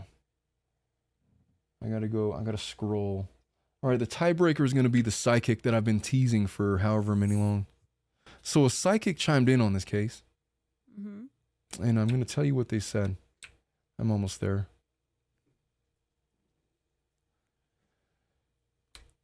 Was this it? No, it's up a little higher. All right. So this was written by Detective Purcell. This was a witness who won't wish to remain nameless. Claimed to be an intuitive, a psychic, a medium. And I got to zoom in on this so I could read it. It says, and friend, it's hard to read this writing, the lupus support group, Facebook only. So this is what the psychic says happened, okay? And this is the closest that we're going to get to the truth, whether or not you believe the psychic or not. The psychic says there was a dispute around between 2 a.m. and 5 a.m. I want you to acknowledge the accuracy of this reading. It blew my mind that Purcell got a hold of this on August 17th. I don't think that any of this information was out there on August 17th, but this is what the psychic says. So there was a dispute between 2 a.m. and 5 a.m. Immediately upon arrival, there was a triangle situation, an affair. Leans towards Chris seeing someone and being jealous. So the psychic, I think, thought that Shanann was the one having the affair. I don't know how else to interpret that. Psychic says there was no intent to harm. Omar, no, Yeah. I think it's backwards. I think Chris saw something and got jealous, meaning that he saw Nicole with somebody else. Maybe that's why he got jealous. Oh, but they're not mentioning Nicole. And so I'm assuming when she gets home, I'm picturing just maybe you're right. I don't know how the medium works, but I'm assuming that they're talking about just Shanann and Chris. Okay. You guys, that's up for interpretation. I don't know, but he says there was no intent to harm, that Shanann was strangled and the girls were suffocated afterwards.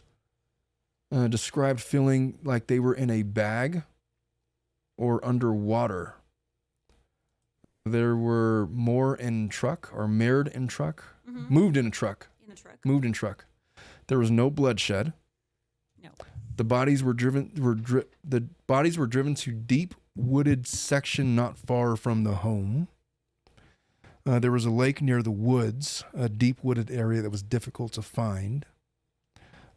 Psychic says that there was issues at home related to money. Which we all know by now that's There partially was, true. too much time spent working. Thrive is in parentheses. Now, these are the detective notes, so I don't know if he's getting this from the detective and just filling in the gaps, or this is 100% the psychic. It says, didn't sit well with Chris. Vision of each girl wrapped in blankets after suffocated. Bodies were suffocated, not far from the home. And there was a number of contact person, and it was an anonymous tip, psychic from Massachusetts. If you believe that story, then I guess Nicole was not involved in the murders. It still doesn't answer the question about whether or not she conspired to commit the murders. But I guess it kind of does, because if there's no intent to harm, it means that there wasn't a plan. It just kind of happened in the moment. So my closing thoughts is, when it comes to cases like this, Occam's razor is a thing. You know what that is? Dominic, you know what that is? Could you elaborate? The simplest explanation is best. So, in other words, if you have a confession and you don't have a whole lot of other evidence and you have all these crazy theories about what's going on, the simplest explanation is usually the correct one.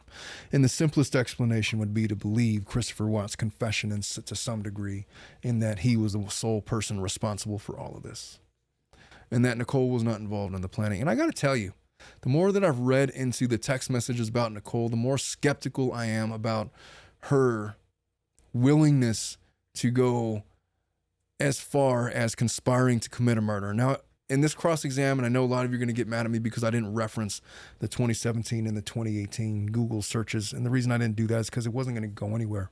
When she Googled Chris? Yeah, there was just not enough connective tissue for a jury to connect the dots, or maybe there was, but I feel like it was just not going to score any points, and so I left it out. I also forgot to bring it up, so there's that. But it was not in my notes. It's something that I was going to bring up in the cross-exam. I mean, if I could add food for thought for that, they met at work, which we all know, but now, maybe, like I said, she found him attractive. Maybe she just wanted to see who he was, and she was a young girl, so of course social media is her number one point of resource.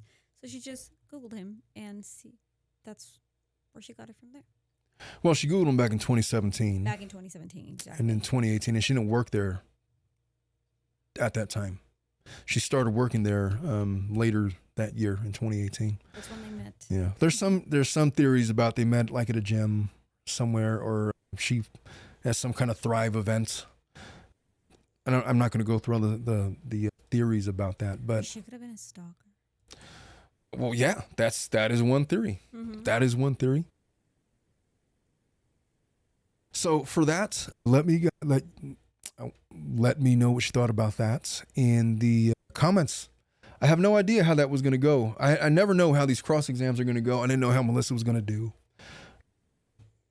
And don't harp on her so much for not answering my questions, because she's not supposed to. She's supposed to basically answer in a self-interested way. And she's not supposed to have perfect recollection of everything. And so it's perfectly okay that she did that. It was my job to kind of drive the narrative, which is kind of how that went. But let me know your thoughts about how that whole process took place. And let me know how if you were on the jury box, what you would say, guilty or innocent. But before we do that, and if you guys are only interested in the Christopher Watts thing, now is the time to duck out, because, all right, Melissa, this is your first appearance ever on the new segment that we've been doing, Family Law After Dark. This is where we give general family law advice to the public that requests. So this first one basically says, can anyone tell me how I can get divorced when I have absolutely no clue where my husband is? Oh, I got the answer to that one. Haven't seen him in 3 years. We do share a daughter. He does not pay child support. His family doesn't know where he is. I just want this over with. We split 7 years ago, but I was young and broke and couldn't afford a divorce. Now I'm able to. He's been MIA for 3 years. I wouldn't even know where to post in the paper, and the magistrate court was no help. Do you want to answer, or do you want me to answer? Can you answer it? Give it a shot. Okay, background for this. I have been working for Omar for almost 5 years. We handle mainly family law and child support. So one of my specialties would be divorces. So if I could answer it, it goes this way. If you really don't know where your significant other is, being husband or wife, in California, there's something that's called request to serve by publication. You can actually ask the judge to serve your significant other by posting at a courthouse or publication in a local newspaper.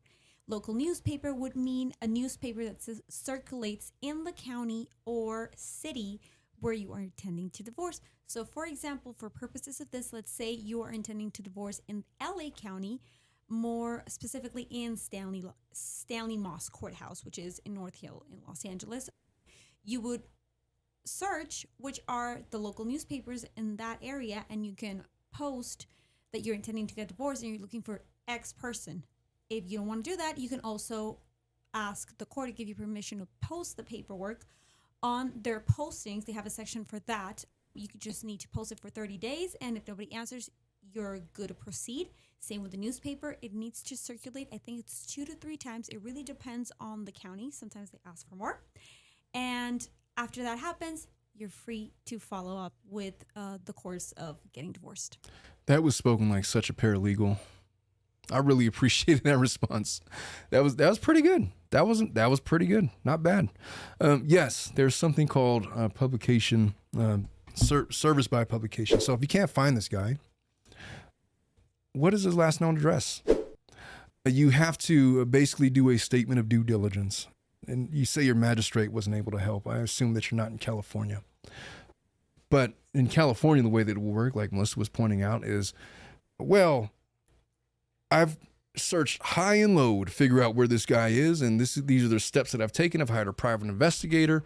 I've looked to his next of kin. I've tried to contact his family, but this is the last known address, and I have no other recourse, but I need to be able to proceed. And the court will say, all right, well, you've done your due diligence. I will allow you to post a ad. It's called service by publication, and Melissa gave a pretty good description of it, in the local newspaper of his last known address. If that's your address, then that's your address. But then it gets posted, and then if he doesn't respond, then you could proceed by default, and then you get to get divorced. And if he ever comes back, then, I guess the bigger question is, how do you get him to pay for child support if you don't know what his income is? That's going to be the tougher part of it.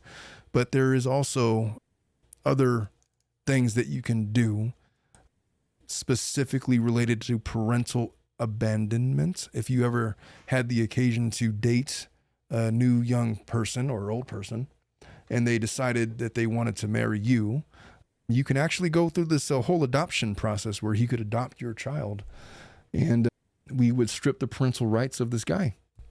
We've had cases like that, obviously, because Melissa knows exactly what to do in that situation, but we're going to move on. That's a pretty simple one. But let's get into a juicier one. All right, we'll go in order of difficulty, I guess. So here's this one. All right.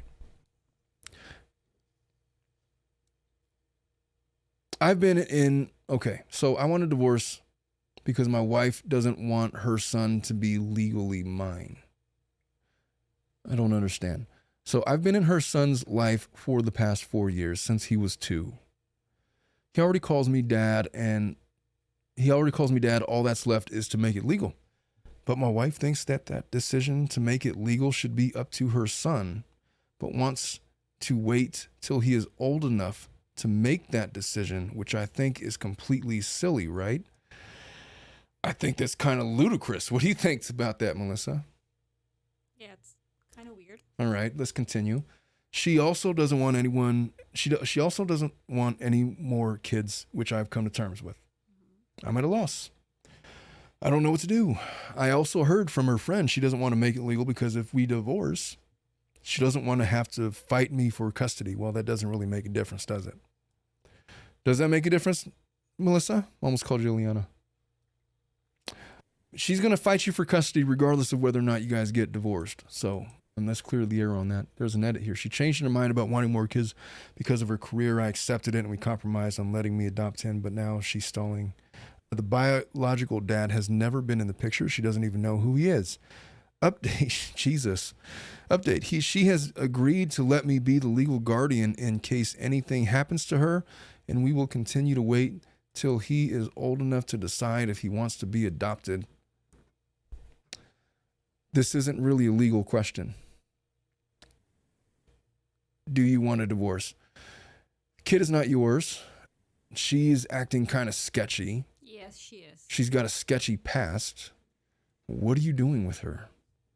Now, here's the tough part for him. It's like he's involved in this child's life. Disclaimer, Omar's not trying to give any relationship advice. Well, I do it anyway. I do it anyway from a family law perspective. And also I'm old. And so, I'm older than you. But think about what you're doing. You have basically positioned yourself as the object of what so many other people I hear are searching for. Somebody to come and resurrect the family structure because it didn't work out with their original ex, and accepted her child that is not yours, and have gone back and forth about whether or not she wants to have children with you. and you're willing to do that and take that place, take the role of stepdad essentially, and you want to legalize it, but she doesn't want, she's giving you a lot of bullshit. She wants your kid to decide. If you were to ask your 5-year-old right now, hey, do you want me to be your permanent dad? Of course. And he'd be all happy and he'd jumping up and down in your arms. How old is this boy? Did she say? From what it sounds in the post, I 6. would say he's like 5 or 6 exactly. Yeah. So the 6-year-old would be thrilled if you were given the title of permanent father. He would be overjoyed. He would be, I can't even explain to you how happy he would be. And to suggest that that's going to change at 12, 16, 18 years old. Do you know how many young boys are out there without fathers that are clamoring to have a father figure in their life? And then this dipshit lady is over here saying, no, let's make him decide when he's 12. Like it's going to change anything. Number one, no offense, man, but I don't think that she is really all that interested in keeping you around. I would agree. She's leaving herself out at every stage, but I don't understand. Am I a dick for wanting a divorce because my wife doesn't want her son to be, but then he says that they don't want to get married because they want to avoid. I see what he's saying. He doesn't want a divorce because of the custody issues. Well, that might not be his decision. If she wants to divorce him, she's going to get a divorce. So this is happening regardless. So look, it doesn't sound to me like she's very invested in you. You look to be the convenient option in the moment. But beyond that, you were not what she was looking for. It doesn't sound. And the fact that she doesn't even know who this guy's dad is, this boy's dad is alarming. It's irresponsible to say, if, giving her the absolute benefit of the doubt, at the very least, it's irresponsible. What do you think about this lady, Melissa? You want my point of view as a paralegal or as No, as a person.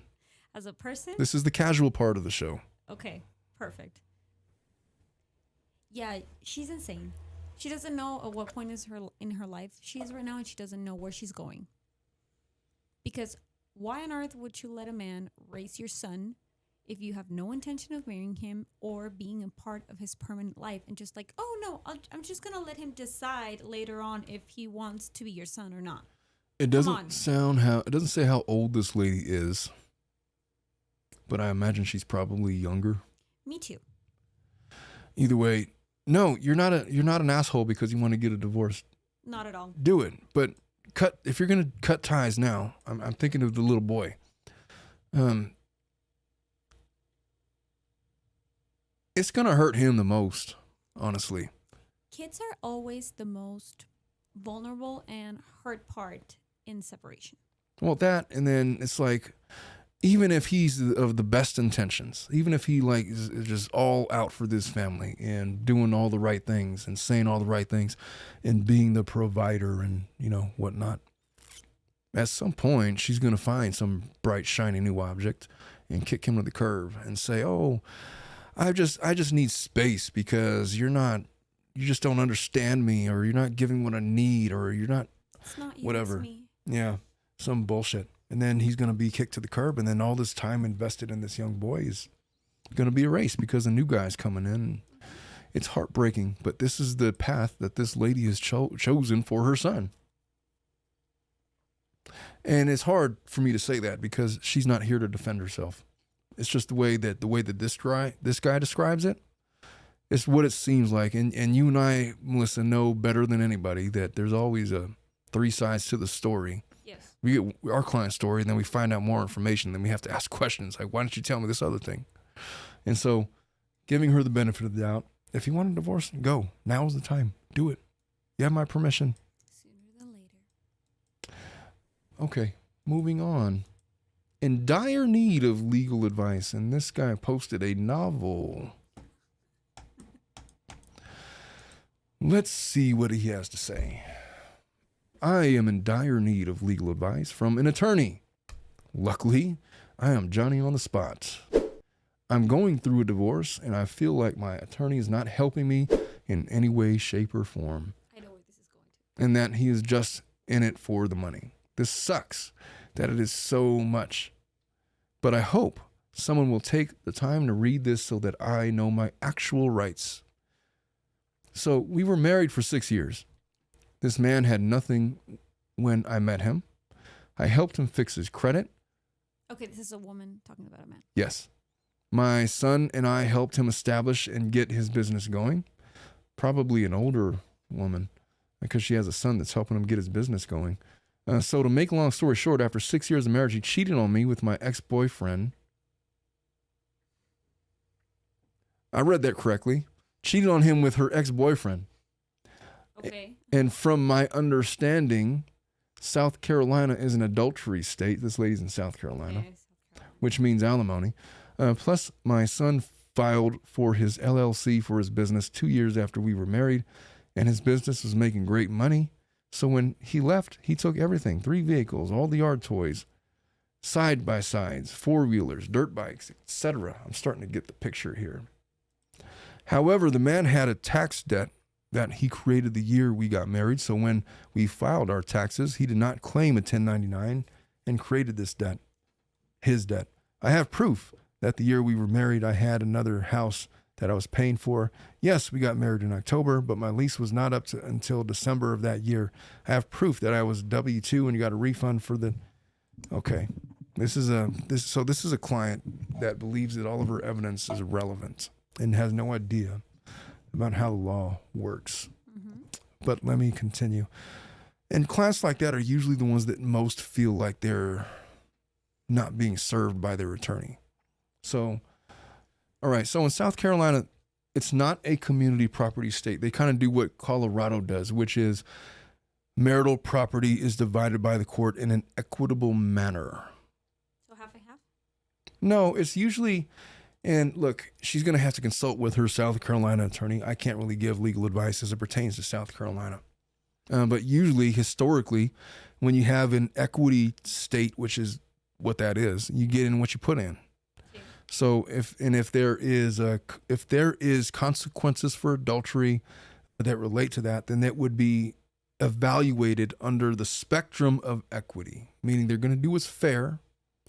So whatever penalties for adultery there are, and I don't know what they are in South Carolina, so she's on her own with that.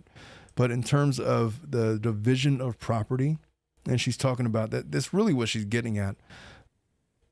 W-2, I got a refund for that year, and the transcript to prove the 1099 he did not file on. I have proof that his business was successful when he left. He has accumulated debt since he left because he thinks I shouldn't get anything from his company. However, when I filed for divorce, even though he cheated and done all these things, the only thing I asked was for him to take his name off the house, and he could keep the divorce, keep the business and everything he took. Again, long story short, he said no and has been fighting the divorce. When we went to mediation, they literally had me convinced to refinance the house and get enough to pay his tax debt just to get my divorce. Then in the end, he chose not to settle. So now my attorney keeps telling me to re-offer the mediation result of me refinancing the house and paying off his tax debt to let him keep his business because he doesn't want to start litigating my case. That might not be the case, miss. It might just be the case that what you're asking for and what you're trying to do, you're not going to get. If you're trying to litigate in the terms of equity, they're going to look at it and as to what's fair. And what you think is fair and what the law says is fair is two different things. You're awfully upset and angry with this guy for the adultery. That's fine. But that doesn't change the fact that they have to characterize and divide this property according to the law as it relates to equitable principles. So you disagreeing with what your attorney's doing, it's not that he doesn't want to start litigating your case. It's just that it's going to be very costly to do what you're asking him to do. And what the mediator has suggested seems to be the most equitable results. And look, I'm not going to sit here and impugn the character of your attorney. If your attorney is telling you stuff that you should probably just take the mediation result, when I tell my clients that, it's not because I don't want to litigate.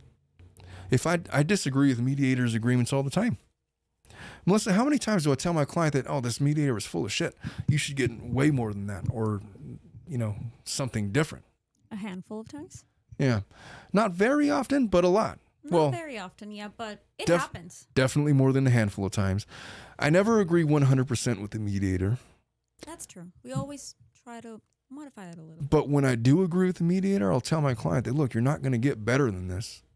If you want to pay me $30, $40, $50, $100,000 to take this guy to trial, I'll do it and I'll take your money. But you know what? You're going to get the same thing that you got in mediation. So if you really want to go that route, then fine. It's not that he doesn't want to litigate. Trust me, he wants to litigate your case because it's way more money in his pocket. More attorney fees for you. Litigation is always more costly than going with what the mediator says. And clients often believe that it's not, but it is. I'll tell you what. If you are wanting to hire an attorney for a divorce case, and not all of you need an attorney to complete your divorce. That's another thing.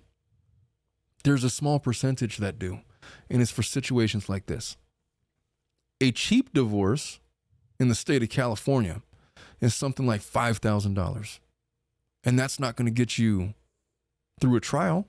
No. That's not going to get you through litigating the finer points of characterizing specific items of property. That covers the bare basics. If you want to litigate all of those issues, you're looking at probably $100,000 of attorney fees and costs from one side. If he hires an attorney, another. And guess what? Both of you guys are going to be fighting to have the other pay the other's attorney fees. And at the end of all of it, even if you win your big case, you're not going to get anything. All that money is going to the attorneys. It's literally going to fees. If your attorney is advising you to take the mediator's settlement or push that settlement, it's probably for a good reason. And you should probably do that. If you really wanted to fight over all of these things, and look, I don't know what to make of him cheating on you with your ex-boyfriend. These things happen, but you are making emotional decisions that are going to cost you lots of money. It is your American rights. It is your right as a human being, not even just American, to litigate this. If this is what you want to do, just be prepared. You're going to have to pay lots of money to do it. These are triable issues. I'm looking at this. This is like a 2-month trial. This is like a case where this attorney is going to have you as a client for the next 3 or 4 years. How much do you think you're going to pay in attorney fees for that? It's not going to be $5,000, I'll tell you that much. No. So if it means that much to you, by all means, litigate it. If it's not that big of a deal and you could find a common middle ground and settle the case and maybe walk away and move on with life without, having lost too much out of it, then, that's probably the best option, not only for your wallet, but for your spirit. And I can make another observation on that. You may hire an attorney with a judge's order for the other party to pay your attorney fees, and you may think that that's going to cover everything. It's not going to. Melissa, I didn't hear a word that you just said. You're going to have to repeat that for me. Dominic, did you hurt me? I just completely zoned out when you were saying something important. What did you just say?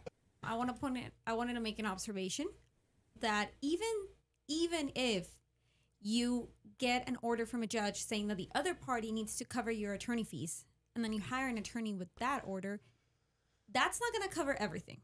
Oh, well, yeah, that's true. And then there's no guarantee that you're going to win on that request, because the standard is usually, does he have the ability to pay? No. I'm talking if he or she already has the order. A lot of people believe that if they already have the order and then they go hire somebody, like, oh no, it's solved for life. Well, in that case, then you just file another motion to, there's extra attorney fees and costs. You can still handle that through litigation. But good luck winning that motion. Exactly.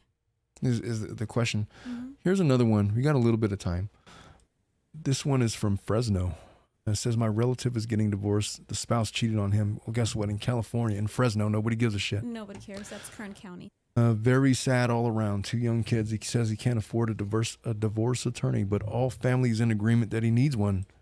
So who is a good divorce attorney in Fresno surrounding area who fought for you and your interest? I know literally nothing about divorce law, and if there's different types of lawyers for more, all right, I get what they're saying.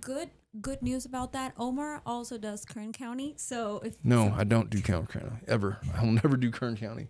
Yes, you used to. I've done it once and never again. You know how far of a drive that is? Of course I do. Well, it depends. I'll just say this.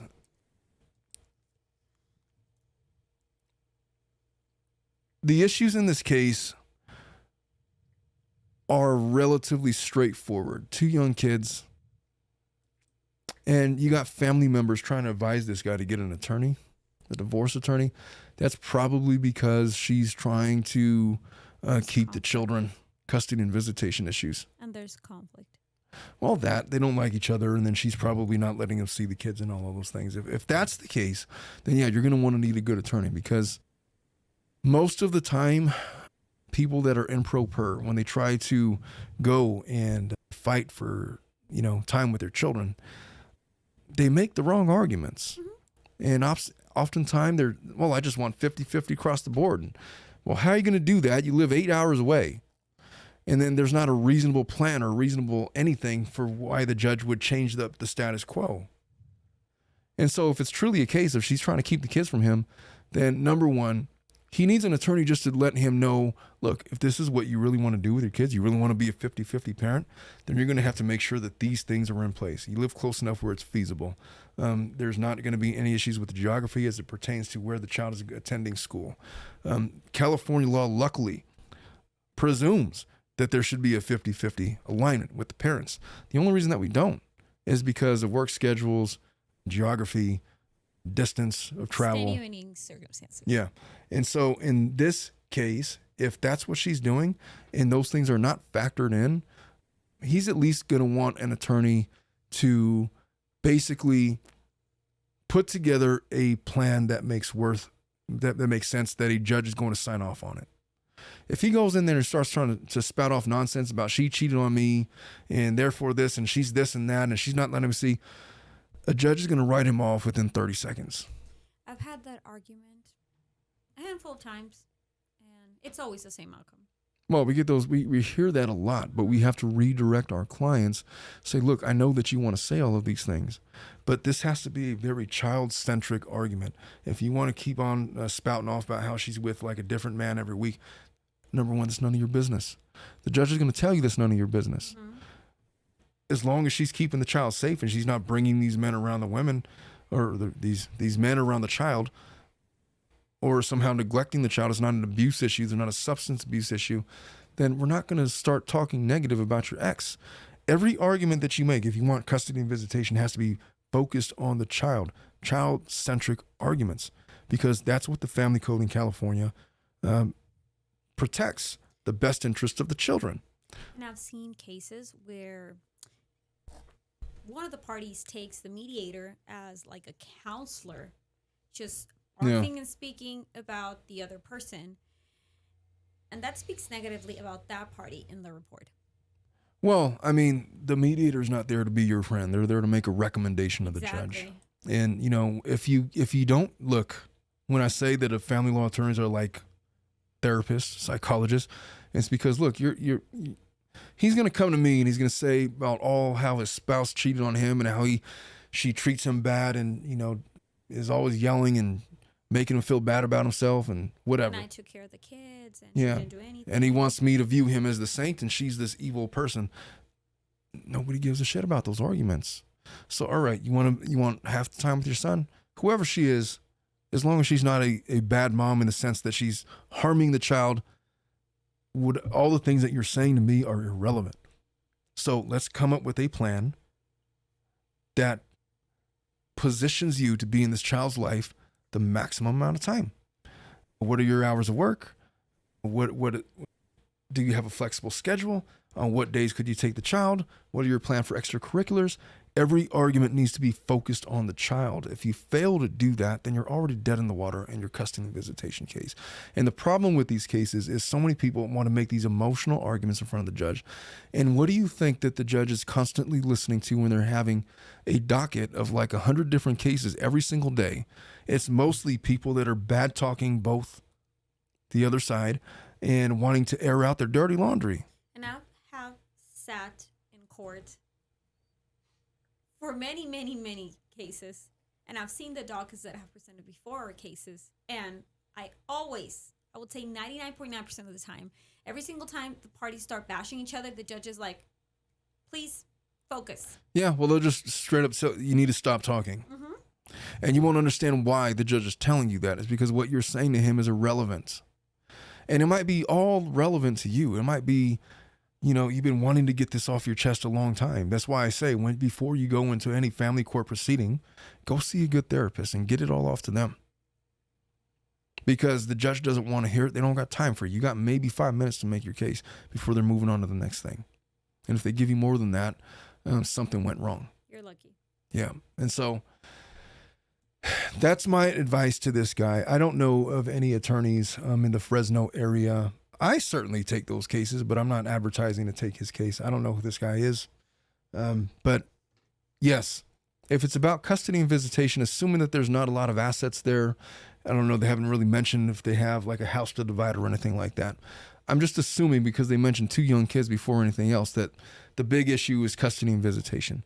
If that's what it is, he's going to need an attorney, but more importantly, he should get a free consultation from somebody out there just so he knows and understands, based on his specific situation, how he should be approaching this. You can often get that for free.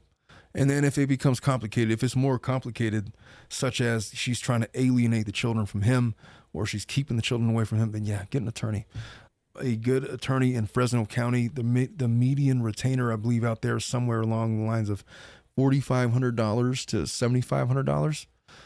And it just depends on the complexity of the case, the strength of the attorney, but do not hire just anybody. Go in and sit there and get a consultation. If it feels right, then do it. Read the reviews, read whatever's out there. Take your time. Yeah, take your time. Do not make a rushed decision. But with that, we got to get out of here. Thank you, folks. We will see you guys next week. And by the way, next week, we are going to begin our new offshoot of the show, the Tilted Lawyer Daily, where we come up with these 30-minute episodes talking about the most relevant cases. I'm lining up the content for that. And so we're going to start publishing every day here soon.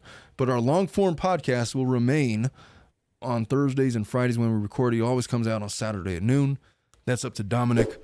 If you guys want to have questions, concerns, you want to talk shit to Dominic, he's going to post his email address for any tips, comments, and whatever. And we will see you guys next week. We love you all. Bye-bye. Bye.